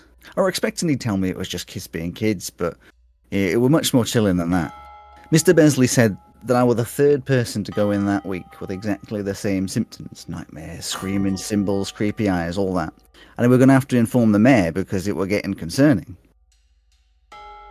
This were about 4 weeks ago, and the following few weeks is when it got bad. It seemed like all the children were having the same nightmares, describing the same creature in their dreams, and these symbols just popping up all over town. And all the children are just spacing out most of the time, just looking into the distance and not responding. And when they come back, they just don't remember spacing out at all. Worst case was Mrs. Peters' boy, who carved the spiral into his own chest after she took away all the pens and paper from her house. Proper mad, that. Oh no. That's very unpleasant. I've seen this before. It's called the Mumps. Of course, the natural course of action would the mayor to call up the Guild Supreme. Well, that would be the Black Kraken over in Marrow, and they said they'd send someone over proper quick like because it's affecting the children. 2 weeks later, so that'd be last week, some hobgoblin guy turns up with one of them pill drone things, saying they were here to solve our problem. Went around asking questions, similar ones to you. And seemed to be onto something, but no one's seen him in a few days, so I'm not really sure what's up with that. Anyone know where he was last seen at all? I'm afraid I couldn't tell you. You'd have to look around. I see. Will do. I mean, if you ask around town, you might get some more information. I mean, everyone knows everyone. When someone turns up with one of those drone things, although yours looks a little worse for wear, people tend to notice. Yes. But, I mean, if you're interested, and I'm assuming you're here for adventure and stuff, congratulations, Pesto. Thanks. I reckon just talk to anyone on the street. I mean, a lot of the people are out fishing at the moment, doing their dailies, but you'll be able to catch some people. No one's here at the moment. All right. Well, if anybody comes in who you think might have useful information for us, we're staying in the ship in the harbour there that we came in yesterday. Send them our way. In the meantime, we'll go around and have a little chat with them. If you wish. Do you have any idea where this other adventure chap was last seen? Don't know, to be honest. I think he was staying up in the Pathwarden's Lodge. Not sure why. Didn't seem to want to stay at the tavern, but it's outside of town. Maybe he just didn't like people. I see. And is your daughter here at the moment? She's upstairs, but you can talk to her if you want, but she's been proper freaked out, barely wants to eat, and the nightmares mean she's basically not sleeping. She's right exhausted.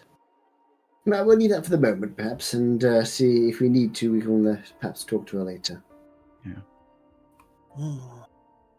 Anybody got any questions, chaps? Well, I figured Pathwarden's Lodge is probably the best place to start. I would tend to agree. The Pathwardens would, if it's a threat from outside of town, the Pathwardens might have seen something that they don't know relates to it, and if that's where the Black Kraken member was before, then, well, that's the best lead to finding him. I would tend to agree. Do you want to come with us, or did you want to have a little rest here for a while? Do I look like I want to come with you? You look terrible. Are you feeling all right? Are you alright, love? You look terrible, but that's every day. Now listen, people have hard days. You don't need to tell the lady she's looking terrible. Listen, if you want to stick around here and have a couple, that's fine. You can have a little rest upstairs. I won't charge you if you want. Thank you. That's very kind. And I'm only worried for her. She's been getting ill over the last few days. I'm worried she's caught something. I'm not ill. I'm Well, fine. You can see the local doctor if you like. No, I don't. Would you like to see the doctor? I've just got a lot going on. Don't worry about it. Niffy, I picked something up for you at the general store. I'll slide one of those little bags of tree gum over to you. Tree chew.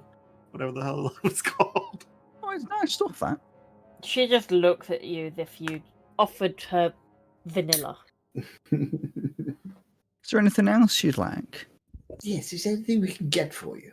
I've got a selection of drinks and things here, obviously. I can do a little bit of food as well.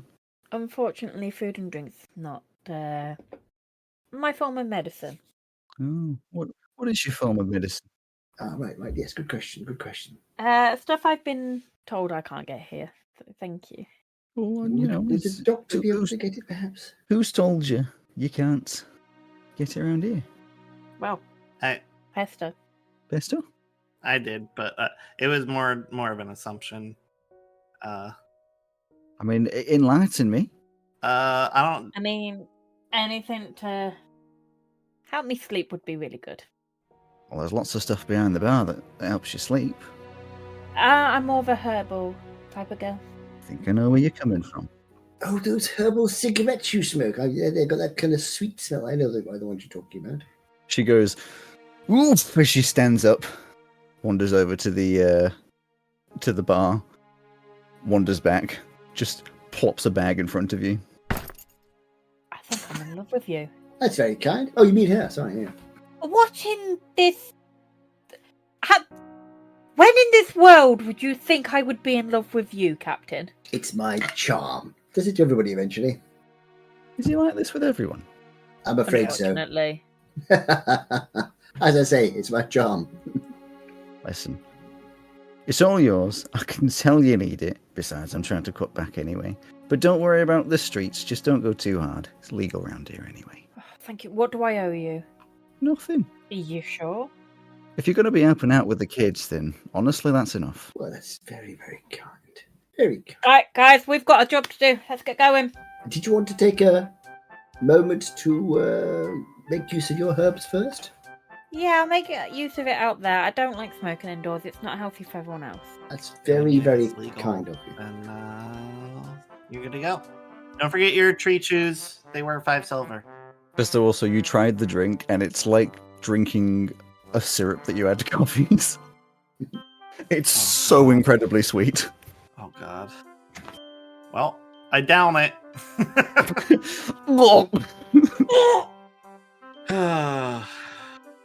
Okay, right. Well, okay, chaps. Oh, thank you, Mrs. Peach. Peach. Oh, that's very kind. Call me Monty. Yes, thank you, Peach, and we'll certainly do what we can to help. We'll get the job done. Promise. I hope so. I don't know what's happened with the other one, but, you know. Well, hopefully we'll find them at the same time. You don't have a name or anything for them, do you? Oh, no, it didn't come in here. Oh, right. Interesting. What sort of job was he doing if he didn't come in and see you, who has a child? Oh, don't get me started on some of these adventuring people. They are useless. Co-workers, right? Pardon? Right. Yes. You'll be from the same guild, I'd assume, if he's gone missing. Yeah. Doesn't mean I can't complain about them. That's what I was relating, saying, Oh. co-workers. What are they like? Useless. But hey, you've got us now. Well, that's right. And I'm sure we'll have them. Well, I'm sure we'll do some. Well, hopefully we'll be able to. Well, anyway, we'll see you later. I've got one last quick question. Yeah. How long has that suspicious Mumps character been hanging around the town? Suspicious Mumps character. You're talking about Mr. Mumps Aye. at the general store. Aye, He's not suspicious. Lovely. Been around for a long time. exactly. Biding his time. Joe Biden's here? He'll have been biding his time for 60 years. Joe That's the Biden key. his time. Right. Let's Let's go, chaps. Yes. To the Path Wardens. Are you going to show the path wardens, or are you going to try and ask any questions along the way? Well, as we walk out and walk down the street, if we see anybody wandering around, we might just sort of buttonhole. If you look at map, you are currently, you see there's like a main crossroad in town, right, almost in the center. The eastern side of that, where it touches the river, that's about where you are. The Path Warden's Lodge is up. You just follow that all the way to the northwest into the kind of a little bit off the map, just down that road. That's where the Path Warden's Lodge is. So you'd be going past into the forest. Oh, the one that's kind of like on its own back there? I can see the one you mean, but I think it's further up the path, further up the main. Oh, off the map. Okay. Yeah. So the road that goes sort of bottom right to top left, it's up past the top left. Okay. not too far, just it's off that direction. I guess we'll probably take that road. Yeah, I mean it's a straight road. Well, it's a little curvy, but it's a straight road to them. And if you want to ask some people along the way, I'm happy to. You could just do some investigation. If we happen to pass anybody on the way, we'll just sort of say, yeah, there'd be a couple of people. Good day. Yeah, I'll use my charismatic self. Oh, yeah, good day to yourself. Well, you can give a charisma based roll if you wish. Well, why not? I'll do a charisma based. Well, just 20 plus charisma. Well, you've got which ones are they? Deception, persuasion, Well, it's sort of persuasion, really, but it's, as in persuading them that I'm a nice person, they should talk to me, kind of thing. Oh, that's deception, isn't it? I'm trying to be. I am a nice person. If you disagree, I'll kill you. Yeah, give me a persuasion. Okey-dokey, I will persuade you. That's 23. 23. Anyone else doing any rolls, or are you just going to let the captain be in charge? Let the captain be in charge. Letting the captain He's do the it. captain. Okay, I Yeah, trust him to lead us explicitly. And I'm a bard. As So this is you my talk thing. around, there's a few pieces of information you get. A couple parents, a lot of the people who don't have kids don't like to, it seems like a lot of people don't like to spread rumors, but the ones who do have kids or know kids say they're all, a lot of kids are having the same symptoms, but give you a little bit of information. The symbols, obviously, the kids are just drawing them on all the surfaces, normally when they're sleepwalking, but it seems like they just kind of doodle it whenever they can. Screaming, awaking from nightmares, and some are randomly screaming in the daytime. The spacing out, where they'll just randomly stare into the distance for anywhere between about a minute or a few hours. Sleepwalking with the swirly eyes, and then the nightmares, which you get basically, all the kids are having the same nightmare, which goes as such. It starts with them in their bed, waking up and needing the bathroom. They go out into the corridor, or equivalent, but the corridor, it's not their house. It's an unending red corridor with blood dripping down the walls.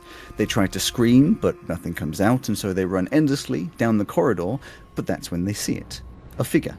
10 feet tall, with horns, yellow skin melting off its body, its face a swirling mass of dripping flesh staring into their soul. And as it stares at them, they want to look away, but they can't as it invades their mind, pulling them closer, drawing the life from their very self, and that's when they wake up. Thanks, I hate it. Well, that doesn't sound very nice. Alex, it's a funny little silly pirate campaign. Right? Not with Alex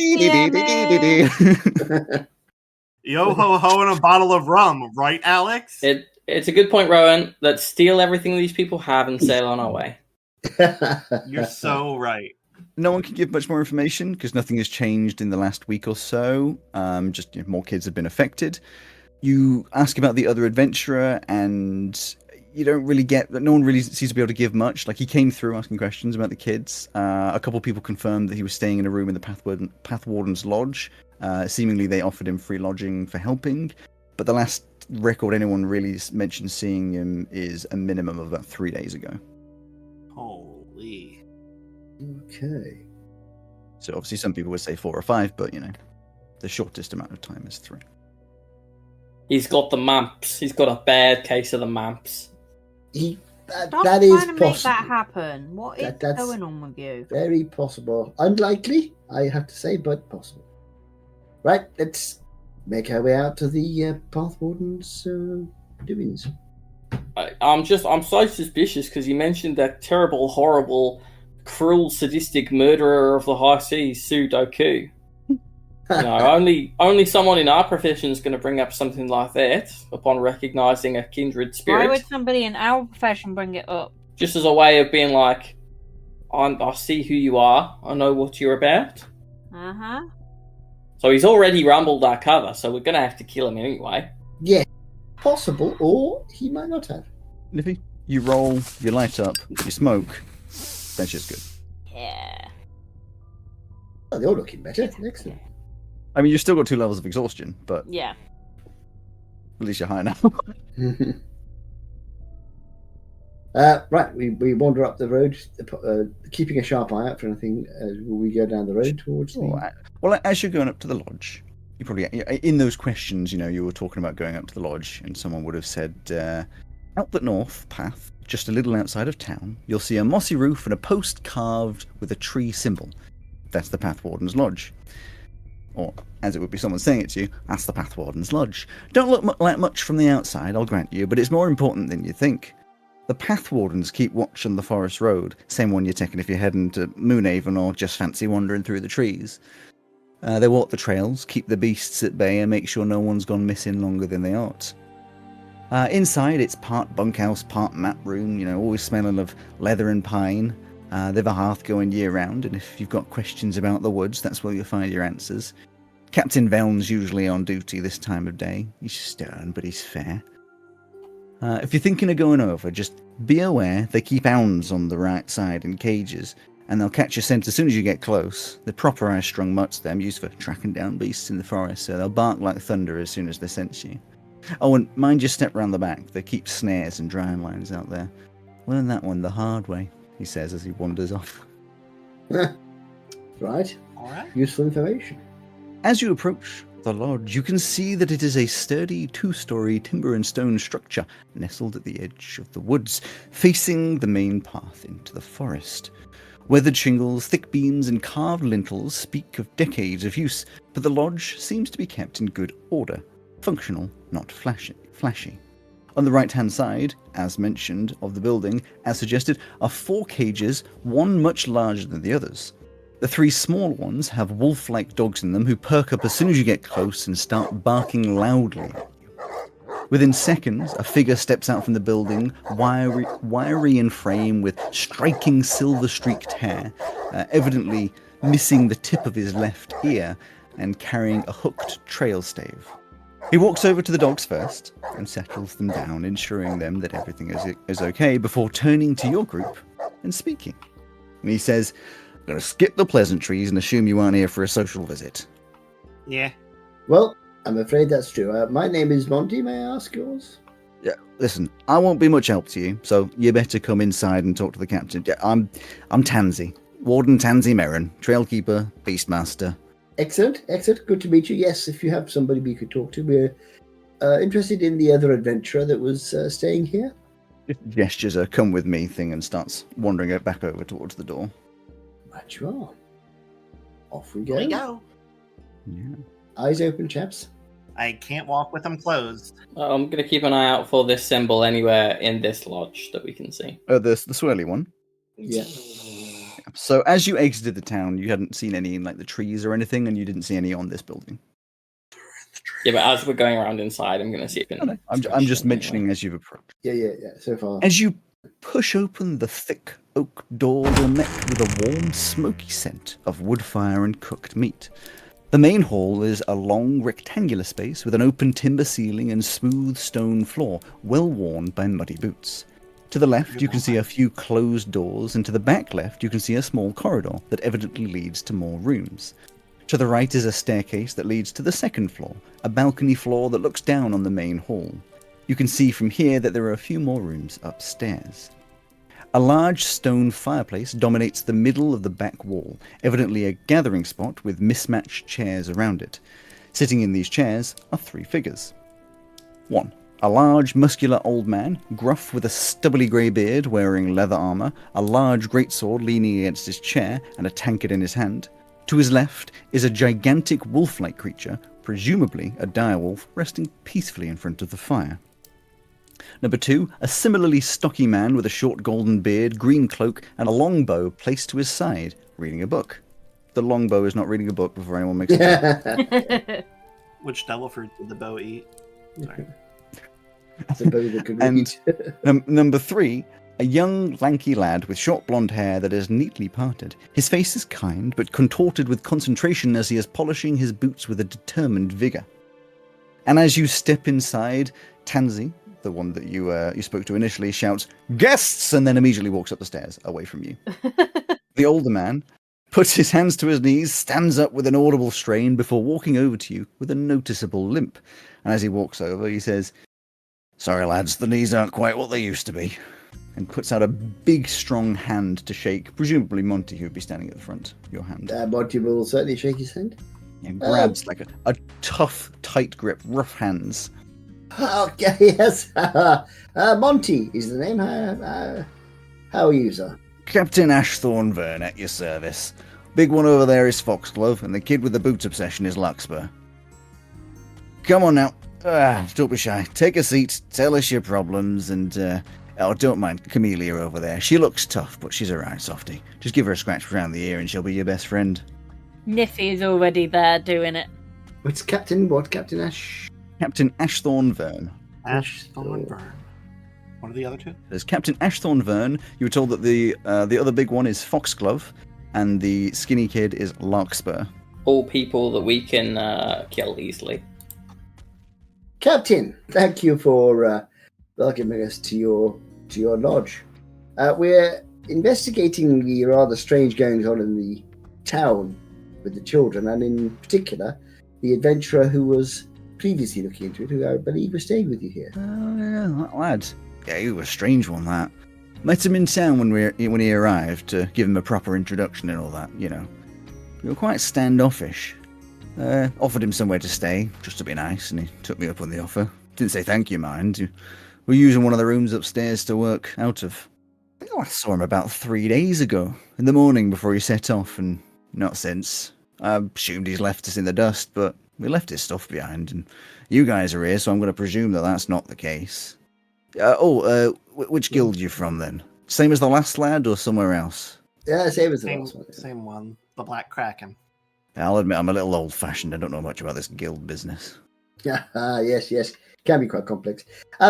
So where was he going before he vanished? Don't really know. You know, he seemed fairly disinterested in the mission. He was working hard. Presumably it was just all about the money. I mean, he's left some stuff in the room if you want to go have a look. I would be most interested, if you don't mind. Which room is that? It's just one of the rooms upstairs. Appreciate it. How often do you have, like, murders and other supernatural magical phenomenon around here? Rarely.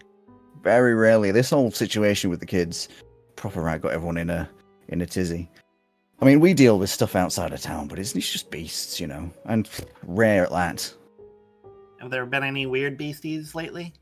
Nothing. We saw some tracks of some bears, but I think they were just wandering around. Tend not to come too close to the town anyway, too much noise and all that. Bears not normal for these parts? Oh, they're fairly normal. Okay. Just checking. You don't see them much, but if you're in the forest, you've got to be aware. Fair enough. But nothing particularly odd. And none of these sort of spiral signs outside of the town you've been aware of? What we've seen, it seems fairly localized. It's not out here either. But then there are no kids around here, and it seems to be related to the kids, so... Absolutely, yes. What about local blights, plagues, or even diseases? None. Nothing's come through.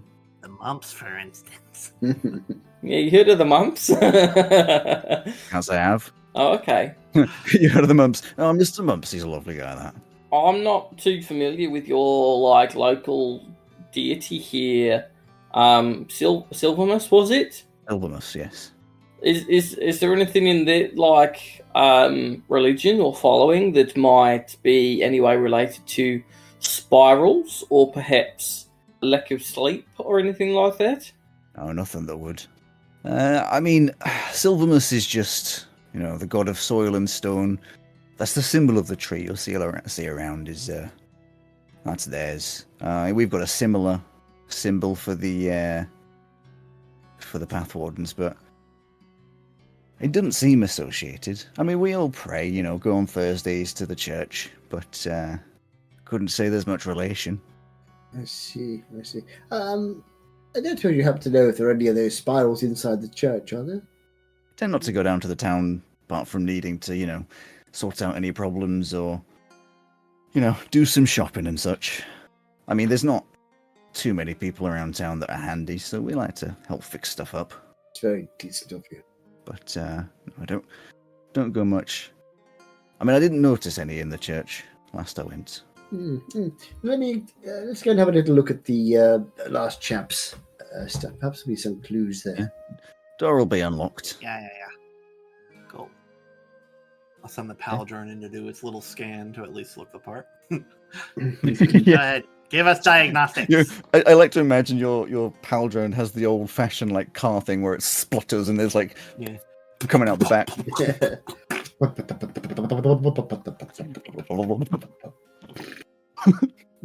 You know what? This may be like a little bit of a retcon, but instead of saying it out loud, I think it spits it out like a receipt out the back end of it. Yes. Oh shit! I forgot to replace this ink cartridge. it's because it's heat paper, isn't it? But like it does that thing where it starts coming out and then it all jams up, and you're like, oh, "Fuck! It's all jammed." And you're trying to open it up and pull out the receipt. I'm going to open the door and go into the room. Yeah, I mean, as you open it, you can see that Captain Velm was very correct. There's really not much in here at all. There's some clothes and a few strewn notes on the desk. The room itself isn't particularly large. There's just a single bed to the left, a desk to the right, and then a little wardrobe, like a low-level wardrobe underneath a window that just looks out into the forest. But other than that, not much. Bed's been made neatly. Not many clothes left. Start off with the papers on the desk. Sure, you have a look through the notes and give me an investigation. I will assist? give you. Or would you like to assist me? Investigation. I'll assist you. 23. Oh, That's beautiful. I was just thinking I got my goggles, I'd forgotten. So, you find that they've found the same as you so far, that the kids were all having the same symptoms. You can see that he presumed that some kind of fiend was infiltrating the kids' minds, but not sure as to what end. The pattern of the kids getting the symptoms was seemingly not random. It moved across the town like a wave, not specifically house to house, but each case was within the block of a previous case. A couple jumped across town, leading to an assumption that it was being spread through social interaction of the kids, or within a range of a symbol, or both. The only place where the symbols are not found are around the Church of Silvermus, presumably due to the religious ground. And there is a note that's like written next to the line about the church that just says, "Check this out," and that's seemingly the last of any of the notes. Most interesting, most interesting. I'm going to have a little search of the room in general, see if I can find the thing. Yeah, give me another investigation, and anyone else is welcome to do so, or give me other things that they wish to do. Do an investigation for the fun of it. That is a shit one already. 30, 20. I can tell. 20? Dirty 20, yeah. Dirty 10. 10. Oh! Natural 20. Natural 20, just a 1-up. Instead of doing that, I would like to go back out and ask the people if there are any kind of schooling available to the children here. Yeah, I'll get to that in a second then. The investigations, the 10, you're just enjoying that you're high. You know, you don't really find much. It's a neat bed, there's some notes, and you're probably reading the notes whilst the rest look around. The two 20s in collaboration, it's not so much what you find, so much as the lack of what you find. For someone that's come along, presumably to stay for a few days, there's very few clothes. There's just like a spare t-shirt, some spare trousers, and that's kind of it. The bed's very neatly made. Presumably it was slept in, you don't know, but it's just, this was someone who travelled very light, unless of course they've taken a bunch of stuff with them and left some behind. But if this is all of their things, they weren't expecting to be around for very long. Okay. You were asking about the schooling. Yeah, there's a schoolhouse. The town hall is used as a schoolhouse, and basically all of the kids learn there. There's a couple of other smaller buildings that are used for lower levels of education and such, but there's not like a massive education scheme. It seems a lot of people learn how to fish.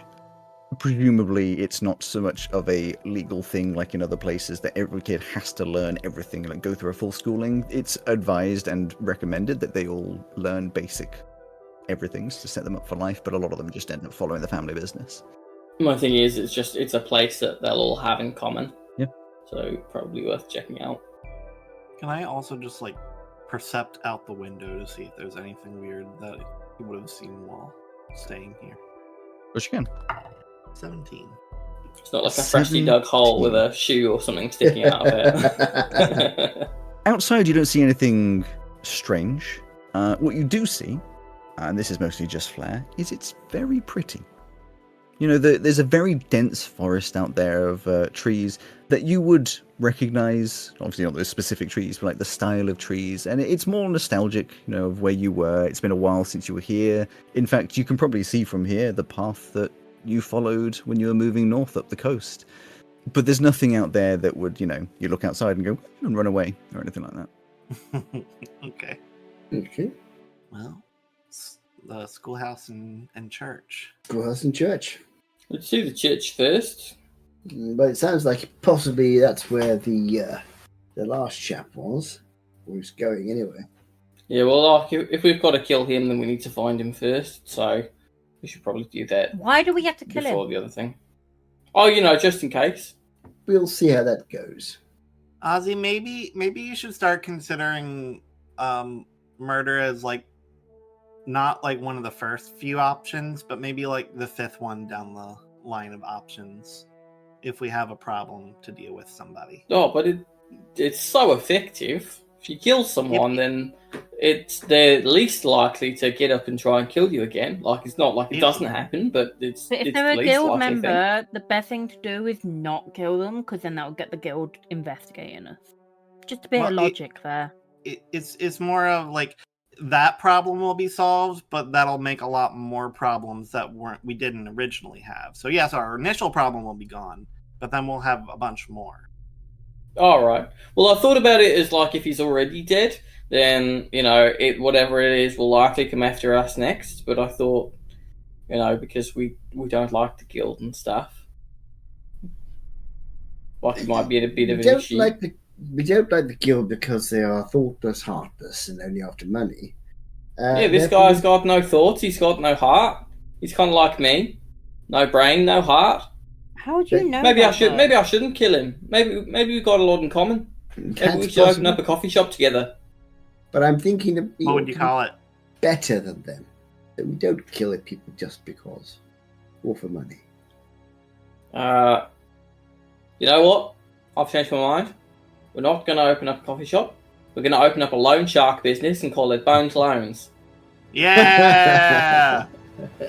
The missing link is found. Yes. For some reason, his head is in a fishbowl. You could open up a shop selling chalk stones and bone stones. Anyway, so you go down the stairs, and this is just because it's funny. As you get to the bottom of the stairs, Pesto, you're walking over to obviously just mention something to Captain Beln or whatever. And as you walk over, about to talk, your pauldron just goes bonk and just hits the ground. And there's a couple seconds where everyone just looks at it and then just goes. It just races back into the air again. We're kind of a new outfit, so they gave us the crappy one. We've had some adventures, we've had some damage from time to time, but we're still going strong. We'll be fine. Prints out, ow.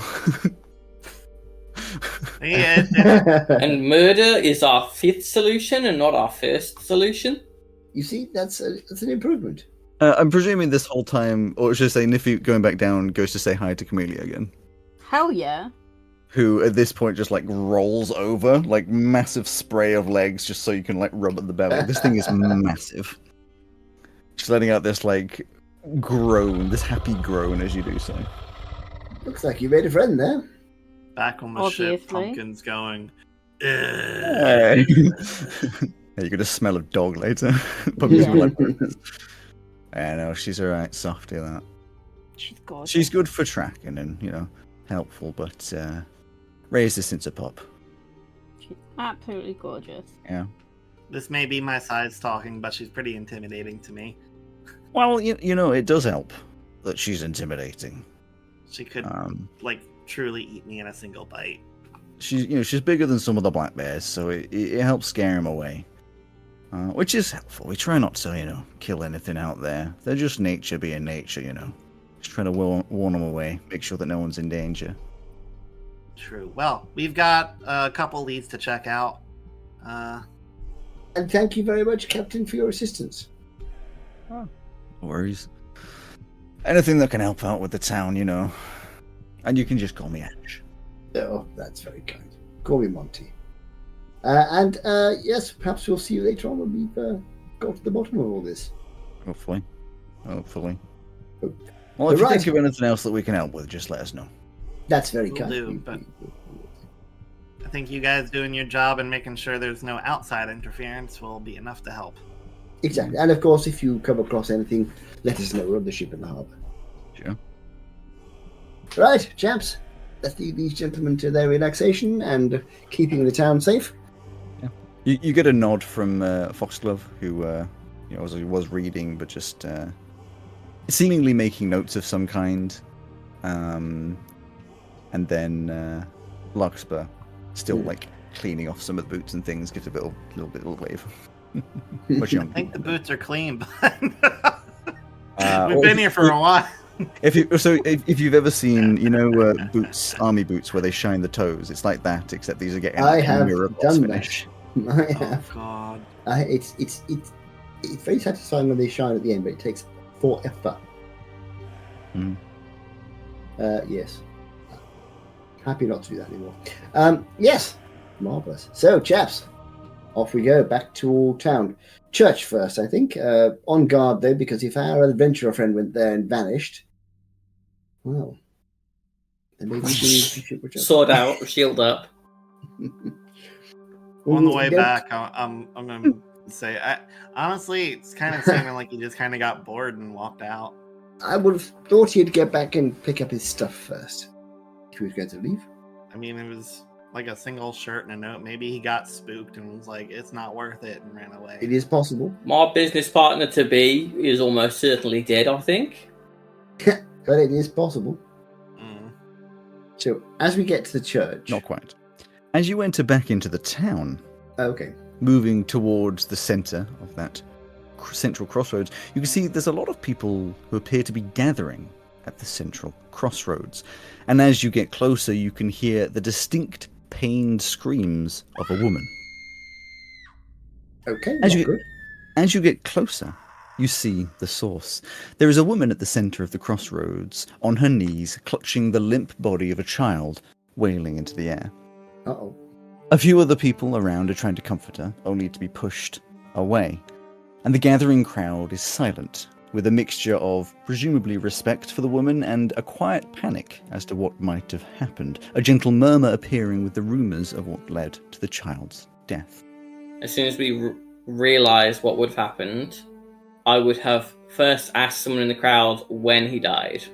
Like, how soon? Did he, like, literally just drop dead? Well, there's a resounding confusion, because you get a couple of different things. One person is like, oh yeah, I think he just dropped dead on the floor. Another one be like, don't know, just walked over, it was already happening, came over with the sound. And someone else is like, no, she came over with the body already. It's very conflicting information. Captain, do you want me to see if I can try and bring him back? It will mean I can't bring one of you back, Do it. if it works. Yes, do it. I'll just push through the crowd. I'll put away my sword. I'll be like, Yeah.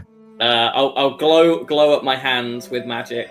As you're getting close with the glowy hands of magic, this woman is just like screaming at you, indistinguishable, just screaming at you to like get away and trying to pull the child away from you. I mean, I am a skeleton with glowy hands. Yeah, exactly. And be like, how long ago?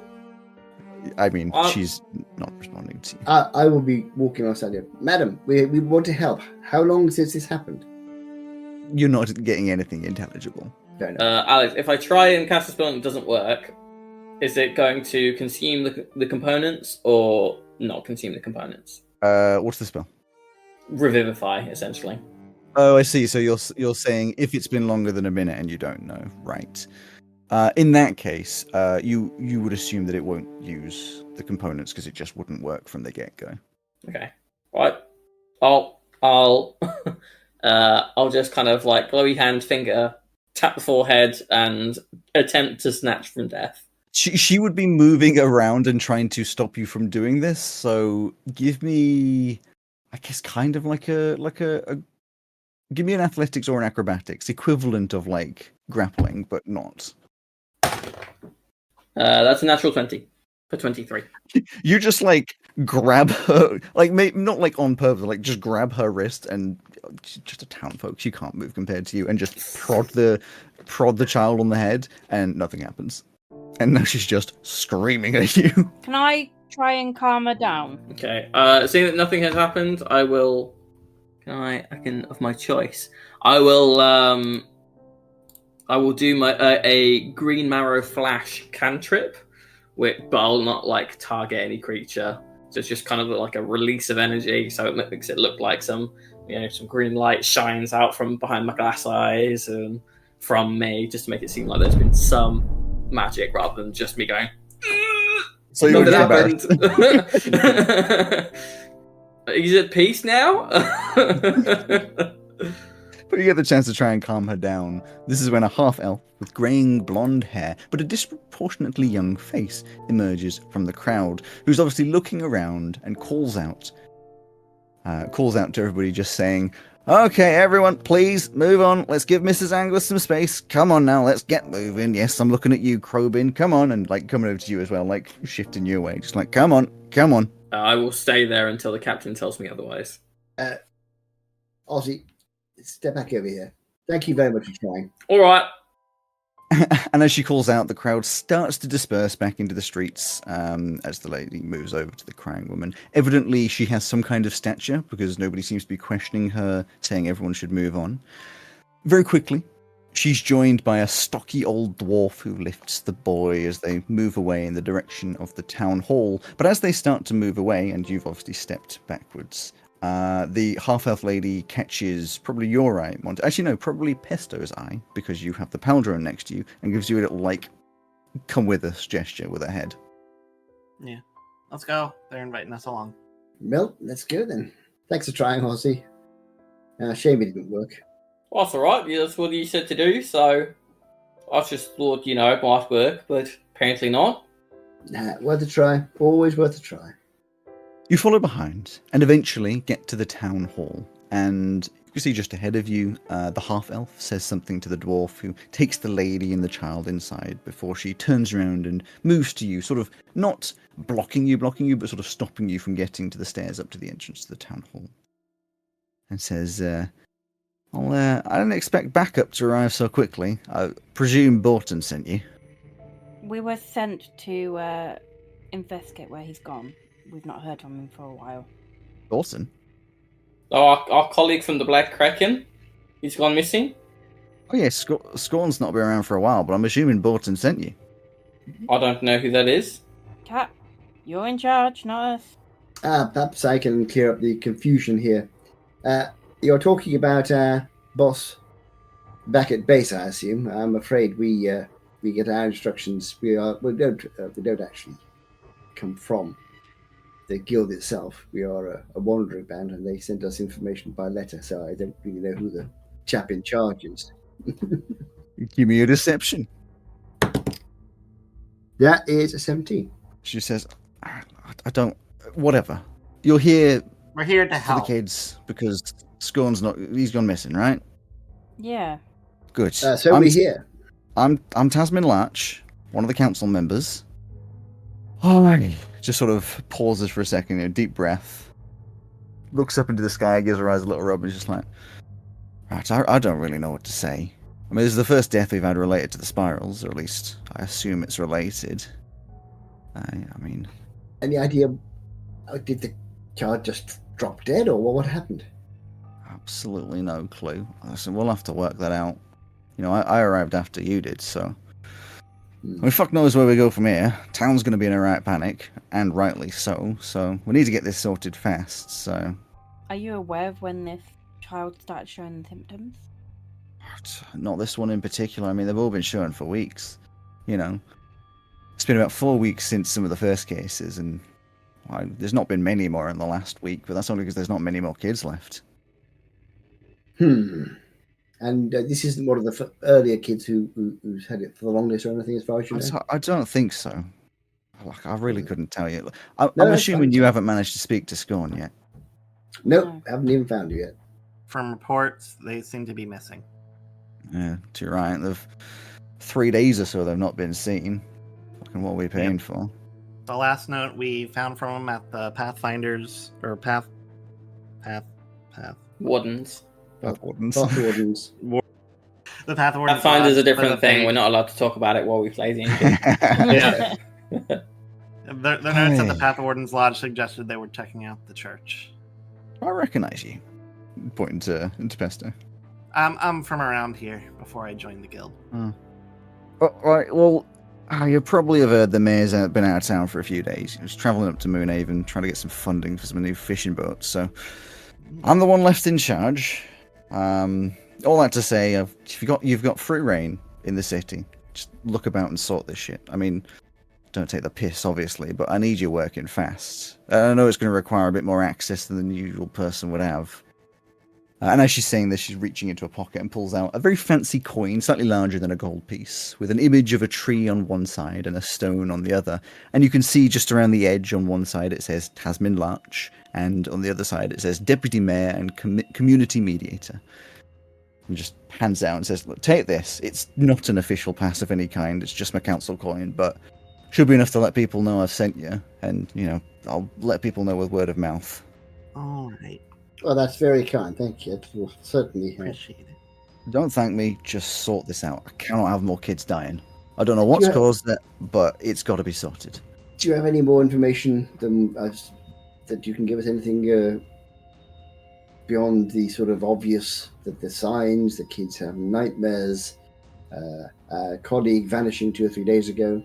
Anything to do, for example, with the church? That seems to be something which has come up in our inquiries. How much? I mean, honestly, you might as well just go to the church and ask yourself. I've not got much for you. Everyone goes on Thursdays. That's, holy day and all that. I'll admit I haven't been in a couple of weeks. Do the children go on Thursdays as well? Well, it's whoever was religious. I mean, there's 1,000 people or so in the city. Most of them believe in Silvermus. It's not disrespectful if you don't go. Some people are busy. It's just like a community thing. But yeah, I mean, families go with kids. You know what it's like. Do you know of any families that don't follow that religion and don't go to church? None that I could, off the top of my head. There'll be a couple, but everyone's been to church at least once. Definitely in the last month. I have a question. So the notes we found from our colleague indicated that the condition, shall we say, was sort of spreading from one child or sign to the next. Do you know where the earliest cases happened? You said about 3 or 4 weeks ago. I'll have to look back. I mean, one of the first was Mrs. Wormley's kid. Owns the tavern. There is something very suspicious about all the people in this town. It's a fishing village, and she's called Mrs. Angler. Come on. This whole town is made of mimics. That's what it is. She's called Mrs. Angler because it's a historic town. The name's passed down for a long way. I'm speaking as Joe, not as Ozzy.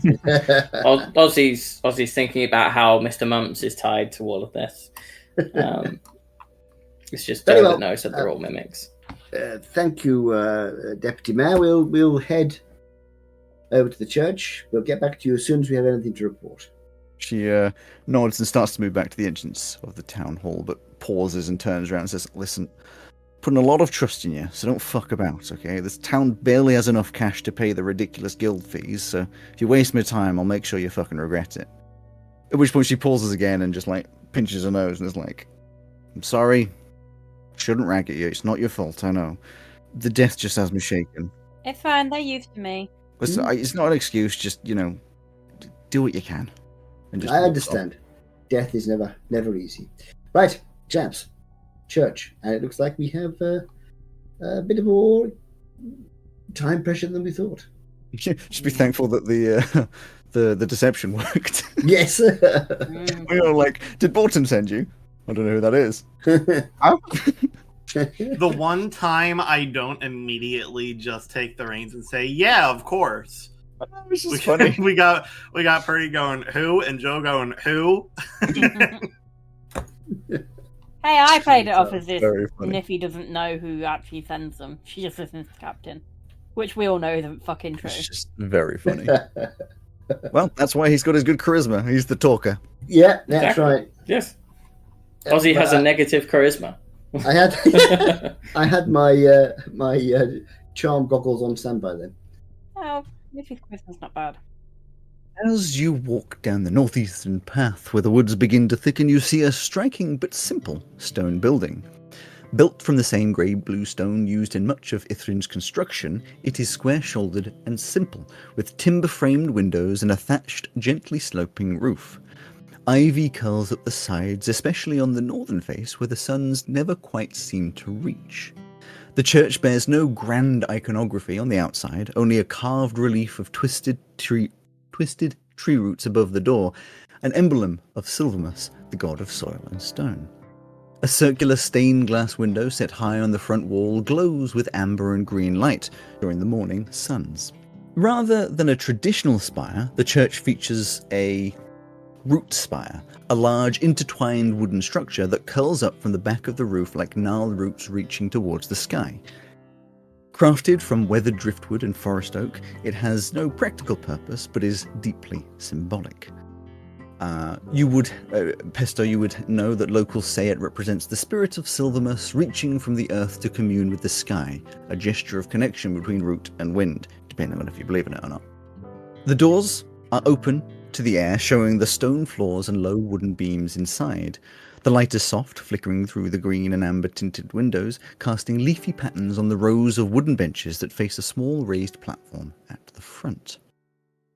Presuming you're continuing in through the open doors, at the center of the front wall is a large wooden carving of a great tree, its roots curling down into the stone and its branches spreading overhead, carved directly into the beamwork of the ceiling.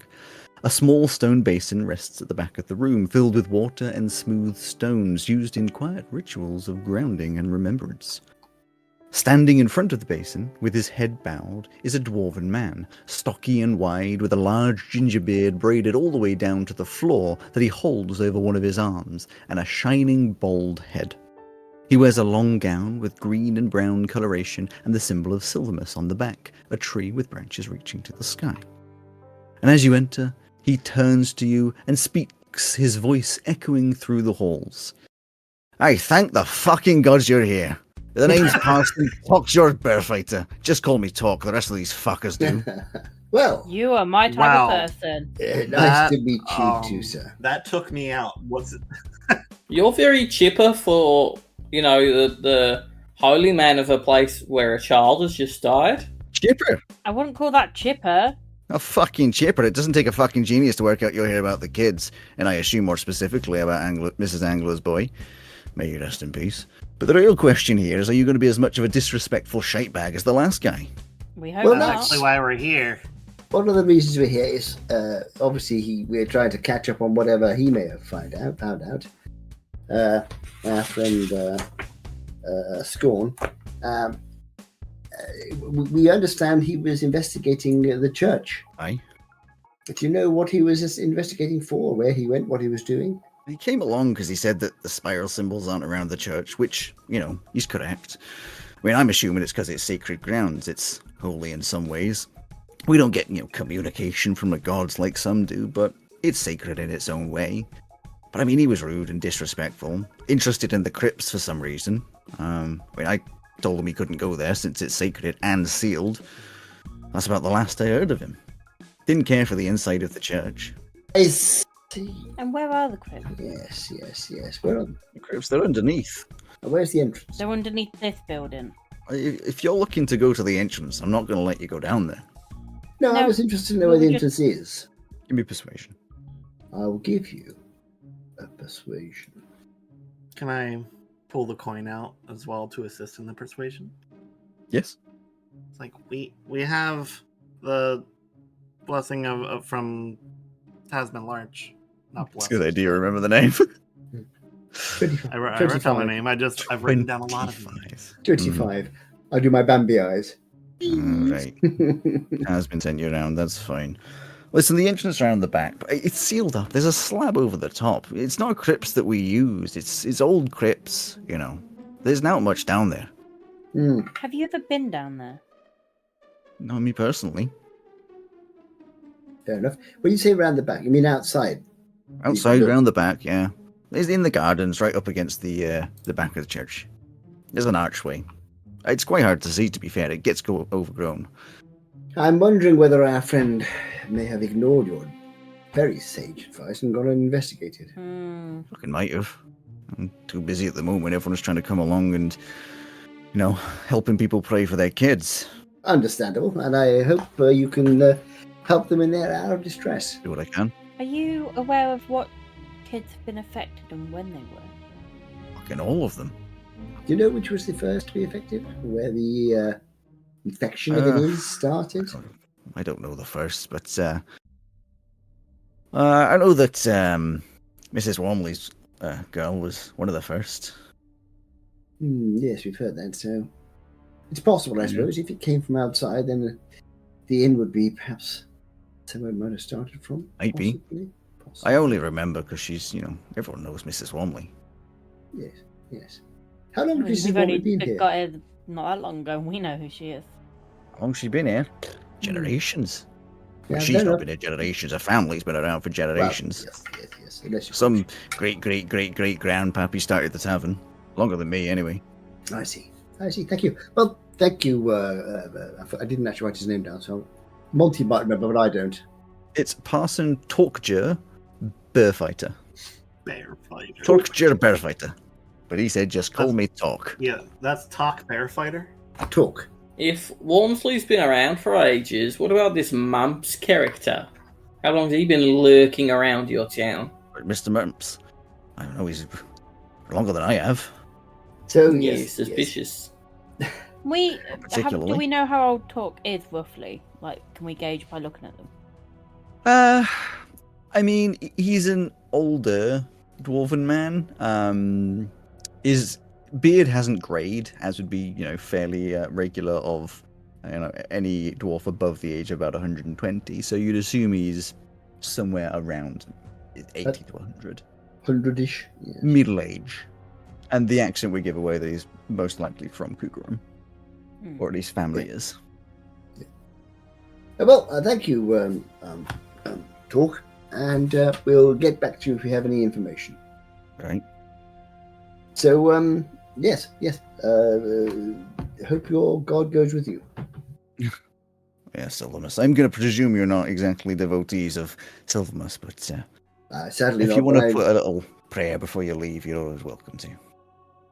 Well, absolutely. Niffy definitely will. Yeah, Monty will just close his eyes and say, Silvermus, if you're up there, any help, gratefully received. Thank you. Amen. As you do so, you like stunned a little bit as like someone touches your forehead with a wet thumb, and you realize it's he's doing got some of the holy water and put it on your forehead. Oh, thank you. That's very kind. Thank you. I never turn down any kind of help. Yes, well, we'll see you later on then, perhaps. So when we get outside, just Talk, stay inside. Yeah, he stays inside. That's good too. Can't see us going around the back of the church. Excellent. So we head around the back of the church then. Of course. We're looking for the archway. As you go around the back of the building, you see a worn stone archway, as you were told, barely noticeable if you had not been told it was there, since the entrance is surrounded by overgrown plants, partially hidden by the shadow of the church's totem. It is evident that the hole beneath the archway is usually covered up, as the moss and vines that climb up the edges are ripped and torn, and beside the hole is a stone slab that is broken in two. The slab has a phrase engraved in the top, and though it is split in two, it is still readable. It reads, "Here, in silence and stillness, the earth embraces those who return. Rest well, for you are cradled by the eternal roots." That's very nice. As you look down into the hole, you can see a dimly lit chamber with some stone pillars supporting the structure. There is no ladder or any other method of getting down, just a sharp drop down to the stone below. Not particularly far, that being said. The ground only looks like there's a fairly thick chunk, obviously supporting the church, and then maybe like a 5-foot deep hole. Fair enough. Hang on, chaps. Let me just go and check what's down there. Because I can fly. So I should fly down I there. can too, and I'll pull out my hoverboard. I am now the only one who can't fly. Yeah, my hover plank. So you got a hover plank, ladle, and boots. Yeah. I mean, if we're all flying, my ladle will come out. Well, hilariously, actually, how tall is Niffy? I presume like over 5 foot. Yeah, like 5'2". That seems to be my go-to size. So, Captain Monty, you go down first. You're currently about 5 foot tall, so you get to the bottom and your head is like just brushing against the ceiling as you step forwards. Pesto, you go down. I mean, you're like 3 foot tall. This is roomy. And Niffy, you go down and your forehead is just like up against the stone. Jesus, I've never been to a place I can't fit. Ah, yes. I tend to find that's a fairly random thing. Ozzy, I don't think you're gonna fit down here. Alright, well, I'll wait and see, if you haven't come back out in 3 days like this other fella, then I'll Ozzy, try and go in after you then. I'll see you will Keep fit an eye out fine for down here. people. No, he can fit fine down here. You just have to kneel down, is all. Or crouch. Won't his bones like crack? It's not like I'm carrying any, excess fat.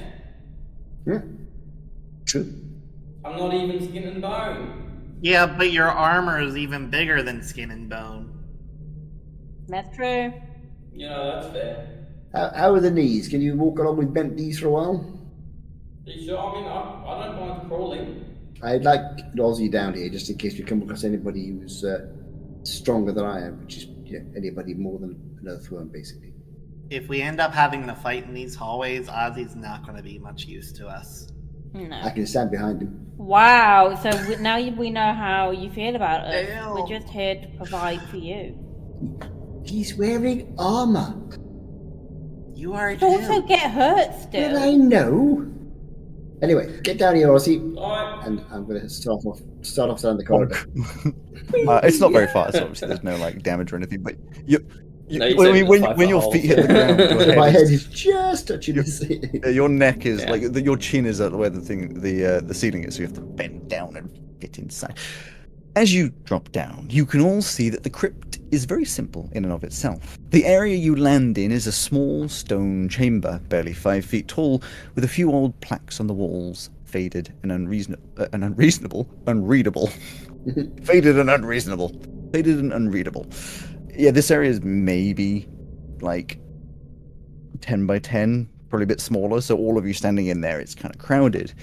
To the right is a very thin corridor that you can see leads through to a slightly larger but not much taller room. What's in that room? Nothing much. You can't really tell from here. You'd have to go through. It's one of those like sort of crawling sideways type But the deals. room we're in, there's nothing in the room we're in there. Just plaques on the walls. Just plaques. You're welcome to investigate, but this is I'm- your initial. I'm going to try and read the plaques to start with. Are they in a language I can understand? It's not even. You can't even tell what language it would be in. They're so old, and it was etched into stone, but it's worn away. It's not one of these where you can just about read it. They are gone. I recognise this. This is old. He must come down here and clean them with a toothbrush quite a lot for so much of this left to be gone. Okay, I'm regretting bringing him down here. Okay, fair enough. Hoverboard float down sideways through that little hallway. Sure. Guys, is this a bad time to tell you I'm claustrophobic? Oh dear.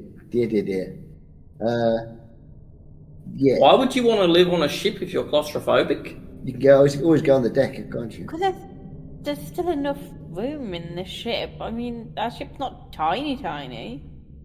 And we've got windows in the ship. Are you okay here, Luna? Do you want to go back? I am staying on my own. You guys mad? We're going to have to go through this quite narrow corridor if we're going to... Well, hold on. Let me see if there's even anything worth coming down here for. It's easy for me to get through here. Just have to kind of point my snout up a little bit to the side. It's fine. Well, why don't you reach in your bag of tricks and see if you can draw out an emotional support animal? What's the An point? emotional support I therapy. So if you get a spinach. giant elk, you roll. You might, you might draw like a badger out. Don't bring out don't a get your badger giant out. elk in here. No. That would end up clipping through the walls like a friggin' Minecraft animal when you spawn on the walls. What's Don't- Minecraft? You might get yourself like a teacup pig and be very happy. See, now Joe's planted the idea in my mind. You know, you can Don't. flip the coin and No. hotbox us all by I accident. was thinking about flipping the coin, but I was thinking about doing that later when we're in the middle of town. Later. When we're back in... Yes, absolutely. When we're Yeah, what if away a fireball went off and you blew up their precious tomb? True. I was also Let's see. thinking... Well, don't want to let people whoopsie. Save the kids, It destroy the happened. town. No. You're flicking What the What's can you down see? this hallway? What can you see down No, there? I'm not Pesky? flicking the coin No. right now. Don't give her time to flip the coin. Go, go, go. Remind me at some point to switch my coin with her coin. Maybe she wouldn't notice.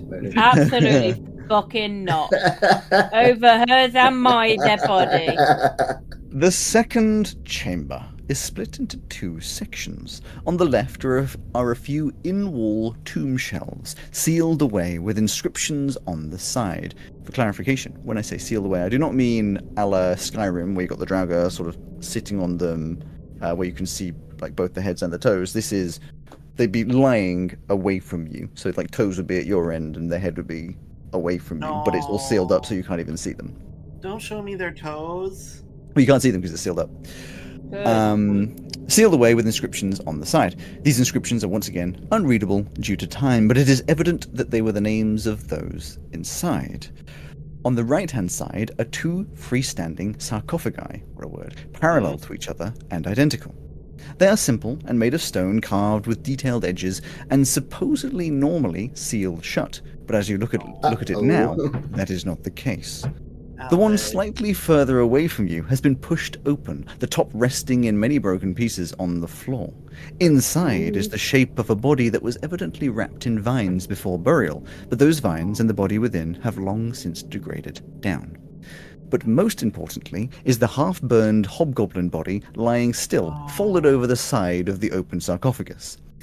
Its hand is clutching some kind of gem, and there are burn marks the whole way up that arm, reaching up to the head, which has been similarly damaged, presumably to the demise of this man.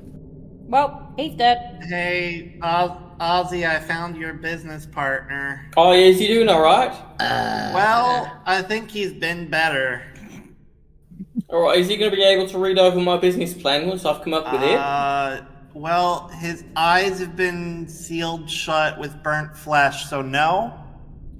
I suppose I could make a braille version. Are we talking somebody who is, shall we say, not getting his pension, Pesto?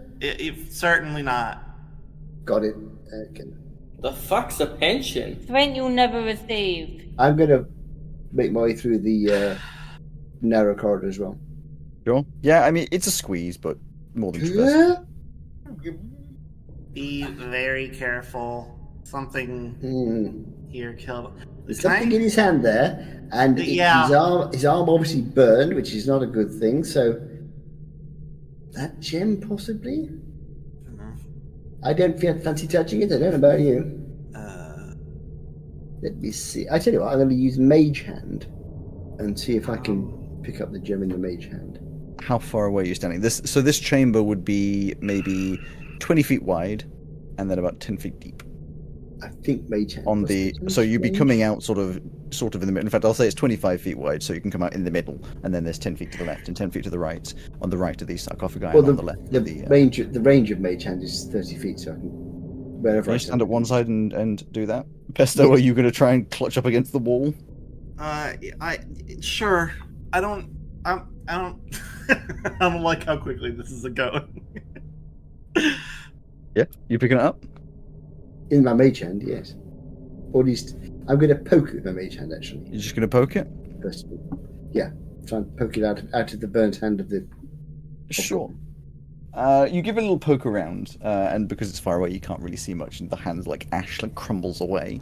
But you poke the gem, and on poking, doesn't seem to do anything. Do I roll a 20? Is it revealed to completely see it now, though? Now that the ash has crumbled? Not from where you're currently standing. If nothing much happens, I'm going to go a little bit closer. Wait. Just don't move it or anything. I'm going to go and see if I can see it real quick, just because if I can see it, then I can identify it. Okay. You need to touch it to identify? My identify, you must touch things. Then probably. I believe identify is usually touch. It is. The ranger's touch. That's unfortunate. One object that you must touch throughout the casting of this spell. I think so. I have an idea. Right. Am I going to like it? Back up, though. I will back up. And then I will back up and release Olive from my bag of holding. Be free! And I'll send Olive to go touch it. Just touch it? If they can successfully touch it without dying, then I'll cast Identify through them, because I can do that. So, define touch, as in just poke it with one finger? They are going to go over and grab it, as if they were going to pick it up and... Grab it. Gotcha. Yes. As soon as they grab it, as far as... I'll do this. I want to do this from Niffy and Ozzy's perspective, because this is just funnier. Something's going on in there. And then there's just this... Oh, as flames just... out the little corridor that they went down. Doesn't affect you. What do you think that means, Niffy? That was fucked. Those of you within, you'd be lucky that you're pressed up against the other side, because of course Fireball only goes 20 feet. Ooh. Olive, of course. Does their little gem drop to the floor, or is that also just fucking gone? I'll say it just drops next to the other gem. And then suddenly everything makes sense as to why there's a man half singed. Yes. He got fireballed. So that explains what happened to him, but doesn't really help us with the spirals. Or does it? Well, he thought there was something up with this place, and then there's a gem that does fireball. Maybe it has something to do with that. I wouldn't be surprised, but how do we get out of here without incinerating ourselves? I mean, a gem that casts fireball sounds quite useful. But have you tried picking it up not by hand?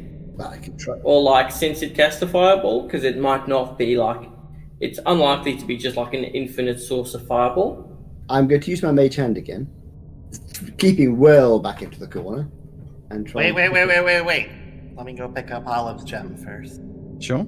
As you go over to pick up that gem, you can see that the body's been slightly more burnt, and things like their clothing's just starting to get more and more burnt up. A little satchel that they're wearing is getting more and more burnt up. Like everything about them is just Burnt. slowly cooking. In fact, it probably smells a little bit like, I don't know, like cooked meat. Almost tea time. I'm going to go wait. over, and Let me without also getting- just without touching the Death Stone, I want to have a look in the Hobgoblin's pouch. Search the body. Yeah, search the body without very much ever touching the Death Stone. That's fine. Of Give me investigation. fireliness. So I'm just so surprised that you didn't do that first. Because I didn't know what caused the explosion. It could have been. There was a very him, shiny not- gem. Yes, but it could have been him that did No, it. I'm not not the surprised gem. that Pesto didn't do that first. Well, Right, investigations. well, And also, that was natural 20? appalling. Natural cool. 20. I got What? 11, Well. and then I re-rolled because I have advantage and got 5. You find 3 things on the body. Number 1, Pesto, you'll be most interested. There is a PAL drone that cool. has damage on the back panel. Damaged as well by this fireball, which means it's just sort of like plonked down. Not currently working, but you can see that the damage on the back panel is more somebody forcing it open than Oh, just from the fire. interesting. You find 4,500 gold pieces, Oh, wow. Ooh, baby. and That's going right into the ship pool. 4.5. a notebook that is partially burned. Slightly more burned from when you did it the second time. What does it say? What can we make out from it? Say. Dear Diary. I'm going to post to you what it says. Now, there's a lot of fire emojis in this. That's just the bits that are burnt. It doesn't. He hasn't written the fire emoji into it. But I'll also read it out for the podcast. These aren't his like shit hot lyrics for his album that he's working on. This says- shit is fire. It says, "Easy job, won't take long at all. First, then there's a burnt bit, burned up to the face to burn, to become a whack, burn. Then go to Ithrin and burn, under the burn arc. Will be hard to be unnoticed, which probably should have 2 ends. Yeah, 2 ends. Unnoticed, since it is burn. Will into burn, the burn, and make sure that we are asked to deal with the pro burn. Okay. Need to pretend to be unburn, so not to raise suspicion. That's not quite spelled right, but don't worry about it. That's yeah, I was gonna say that says suspicion. No, it says suspicious. Listen, this guy clearly can't spell. It's fine. Exactly. It's fine. It's his problem, not He's mine. not the most literate hobgoblin. Whilst there, loot the burn. Might as well make mun burn. After a bit, go to burn. Ig up the burn. Get paid. Easy work. I'm glad he's dead. So I understand some of it. Probably not the bits that are burnt. Well, need to pretend to be unaware, so it's not very suspicious. Whilst there, loot the something, sarcophagus maybe. Might as well make money while I'm there. After a bit, go to something and dig up the something. So there's something buried which is causing the problems. First, something office to become My Become a warden? intuition of this, or my inference of this, I should gather, is that he has caused the problem. Sauntered into town to be like, I'm an adventurer. I can solve this if you ask me to. Oh, you've asked me to? That's great. Got the money because a couple of people have mentioned about what we're paying for. So the money is the reward already. Whilst there, loot the temple, the crypts, and then after a bit, go up and get whatever artifact it is. Get paid, easy work. Yeah. So go to Ithrin and bury the something under the something arc. Will be hard to unnoticed since it's sacrilegious, or sacrilege, which could be, or it could be where we are now in the crypt, because that's. Or since it's sacred ground, that's what the guy was saying. Yeah. Then somebody will enter something and make sure that we are to deal with the problem, which might well be. What's the big tree called? What's the big tree called? It was called. Oh, I was going to tell you. The larch was the council member, so we should assume that's the tree also. The veil bark tree. The veil bark. Wow, that under the veil bark. Yeah. Now go to Ithrin and something under the veil bark. Yeah. So there's something buried in the veil bark. It'll be hard to notice since it's sacred, right? Somebody will interject into fear. I would assume interview the victims or the and make sure that we are asked to deal with the problem. Yeah. Need to pretend to be unaware. So that's very suspicion. Whilst they loot the something, which is where this 4,500 come from. That might be the loot the where we are now. What's it called, the crypt? Yeah, it could just be crypt money. Yeah. After a bit, go to the tree and dig up the whatever, get paid easy work. So they've obviously, as you say, set up a problem, and this hobgoblins come down here, try to loot the crypt, got burnt to a crisp by the magic gem. It wasn't just him though; it's that entire guild. Well, maybe that first because the lady reached out to the guild master. Yeah, not necessarily. The lady said she reached out to the guild master. And the person that she just said a person's name. So first, it is to become a what? So maybe it's the way they went somewhere to become a warden, become an adventurer. I don't know. You guys told us about the pauldron. Probably not. Okay. So I'm wondering whether, since when we spoke to the deputy mayor, they knew the hobgoblin's name, and were talking about having called the hobgoblin, and had this other name which they were talking about. Maybe they're in on it as well, because it's either that or the mayor who isn't here at the moment. So I'm thinking it's the deputy mayor. Ithrin is the name of the town, right? Mm-hmm. Yes. Okay. What was the name of the path warden? What do you mean? The path wardens that we met. What were their names? Okay, you had Captain Ashthorn Vern.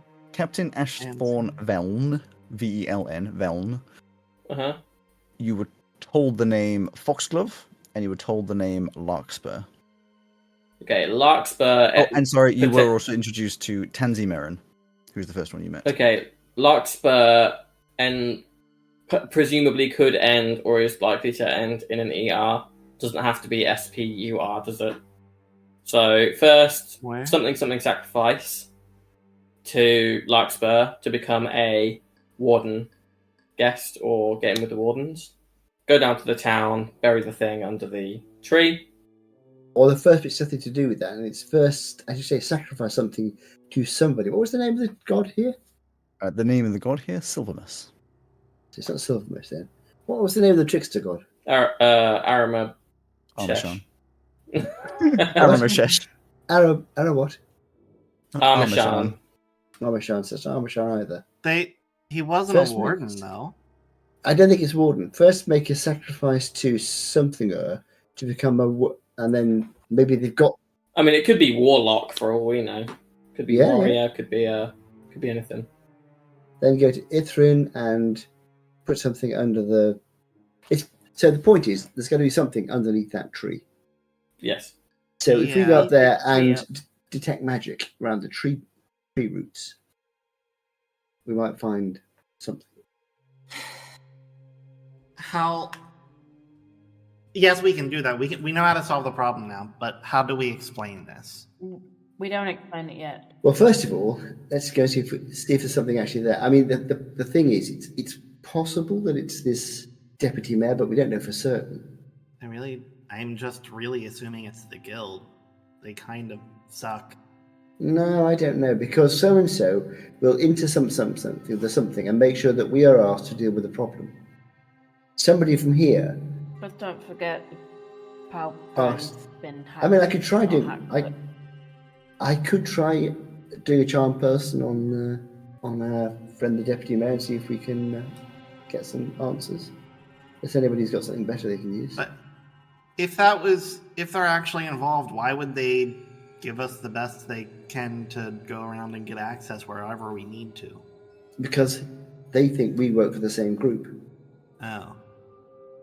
And a kid's just died. I mean, we've got here another bot, sentry bot thing, like ours. It's been damaged. It's been interfered with. It's been made to look. Now you know about it. Say again? Now Niffy knows about it. She was asking Yeah, before if Niffy's you been mentioned waiting the power to- drone. So the bot has got damage in the back. So I bet they had. So he might not even be from the guild. Exactly. So he's doing the same thing we were. He's got a damaged bot, which he's pretending. So he's pretending to be from the guild. I don't think he really is. People pretend to be adventurous. I mean, who'd do that? So I think there's definitely somebody here who's behind it. What was the what's the name of the path wardens said that they had their own symbol and guy No. instead of Silvermus? No, it's tied to No, it's No? the same. It's just Okay. Silvermus. Yeah. It's a tree symbol that's like nearly identical but slightly different. I swear it's first make a sacrifice to... Out of character, I think that's a bigger plot thread thing rather than. I think so too. specific. I think this is going to become clearer later. So for now, to solve the problem of the village, it's probably something under the tree, which we could probably find. Yeah. I think this has gone on longer than they expected. Whoever's involved, whether it's the deputy or not, and now they're panicking because they don't know where this guy's put it. Yeah, I think that's probably true. So, my money is on it being the deputy mayor. I think it's Mumps. What is it with your mum? I'm not inclined to set fire to the deputy mayor until I know for certain. Anybody got anything which we could use to find out if the deputy mayor is a good guy or a good girl or a bad girl, good guy, good person? I mean, tomorrow I can both speak with Dead and cast a Zone of Truth. But that's tomorrow. And I don't know how many Kiddlywinks are going to die before then. We can solve the problem and still ask questions Well, tomorrow. we can solve the problem now and pretend we don't know anything about any mayors and things. Don't mention finding the body, and then tomorrow we'll come back and speak with Dead, or we can take the body with us if someone's got a bag of holding that can stick him into. I've got like a regular sack I can put his head into. They're like pretty burnt to the crisp and like ash. Only they're not that bad, otherwise we wouldn't have a notebook we can read. So half the body, because he's like half over the edge of the sarcophagus. It's like part of it was protected. So the satchel and things kind of made it as the flames licked down, but you know. Is there enough of his head left to sort of be able to form sentences? Is there like a mouth? I mean, not for a normal person, but as long as there's like a skull, I think usually you can do speak with Dead. It's worth a go, isn't it? I mean, if it doesn't work, we're no worse off. Right. Ozzy? Give me a moment. I'll have his head off. Okay, don't touch the gem. Do you want to handle the gem first? Well, we don't need to handle the gem. We can just leave it here and seal the door. Yeah, but it could be. This guy thought it was worth something. Well, if you think you can pick it up with, I mean, I can try. If you still stand back in the corner, I can try and pick it up with my mage hand. Yeah. I don't know if a mage hand will count as a hand or not. It'll probably just go off again. No, maybe we should get the head first so it doesn't. I'll definitely get head first. Yes. I'm loving. Ugh, this guy's an asshole for coming here trying to extort them and steal their stuff. Let's steal their stuff. We're They're pirates dead. after They're all. not using it. we are pirates. We're good pirates, but we're still pirates. Right, have you got the head, Ozzy? Sure. Marvelous. Right. Hang on. Damn it. Give me. You can just skip across. Well, it depends how you're trying to get the head off. Half of it's very delicate. So it depends if you're trying to keep it mostly formed and not disturb the ash, or just whatever falls off. I was just going to get my axe and chop it off at the neck. Sure. In which case, you slam it down and part of the face just falls off because of the ash. So you've got most of a head with the top right missing. It's fine. I assume a Google search. I never thought of it. What temperature does bone burn turn yes. ash? Between 600 and 800 degrees C. Now, do I think a fireball would get to that temperature? That's Probably quite not. warm. Well, yes, but it would That's also have no to be idea. fairly sustained. I think it would be a more powerful spell if it got that hot, because that would also Exactly. that would be along the signs of disintegration, which is Not just that, I think bodies have to burn at that for about 2 to 3 hours before they're fully Yeah, it ashed. would have to be a while. Doesn't really matter. The point is, you have most of a head. As you're having your discussions, looking at things, and you're standing in the corner, you catch movement. As Pesto is looking at the body, you catch movement out the corner of your eye. And you look over, and you could swear you saw the ghostly figure of your mother just go straight through the wall. eh? Who said that? Who? Pesto? You. No, you. Me? Yes. Did anybody see anybody over there in the corner at all? I can't see shit, we're out here. Well, anything out there? Any movement of any kind? I just chopped this guy's head off. That's not. Never mind. It's fine. It's fine. Don't worry about it. It's absolutely not at all fine. You go over and check it out? Yeah, yeah. Well, you're talking as you move, and and I'm going as to be we- very careful where I put my feet. as we end up, we'll do this from, well, I mean, Niffy probably hasn't switched through, but from Pesto, we can say from your perspective, as he's talking, what are you talking about? You turn around and you see your captain walk over to the corner and just, disappear into nothingness. I swear I didn't do it. What's going on in there? Captain's disappeared again. Are you fucking kidding me? It'll be so much easier if you just pass out or something. Now we've got to dig through a wall to go find him. What the fuck is wrong with this guy? And you guys made him captain. I mean, I would have been such a better captain. Just saying. To protect your feelings, I'm not going to say anything. Also, because I'm first mate, I'm in charge. Sorry, Ozzy. You'll never be in charge. And with that, we shall end up the session. I hope you enjoyed this episode of Magic Myths and Mayhem. Thank you to Dark Fantasy Studio and Nicolas Jeudy and Ovani for the use of their music in this episode. And a big thanks to you for listening. If you want to hear more behind the scenes content, alongside extra art and lore, please consider joining our Patreon by searching Magic Myths and Mayhem on patreon.com, or watch our extra content and games on twitch.com. For now, thank you for being here, and we look forward to seeing you next time. I'll see you then.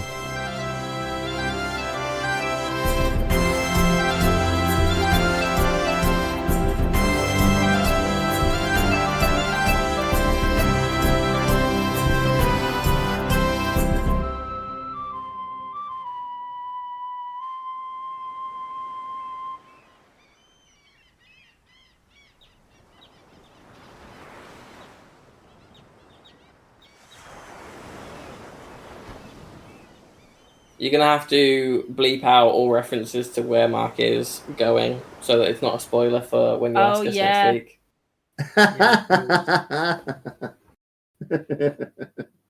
I, for one, can't believe that it's premeditated what he's going to do. Hey, I've trained for a long time for this. A bit too long, in my opinion. Oh, are you finally going to make it happen for us? Well, yes, exactly. That's the plan. Yeah. You've been taking care of that nasty groin injury from your last practice, haven't you? Well, I don't like to. I don't like to know. When I say make it happen, We know. you- We're all okay, agreeing. Cool. Just press the stop recording button. This.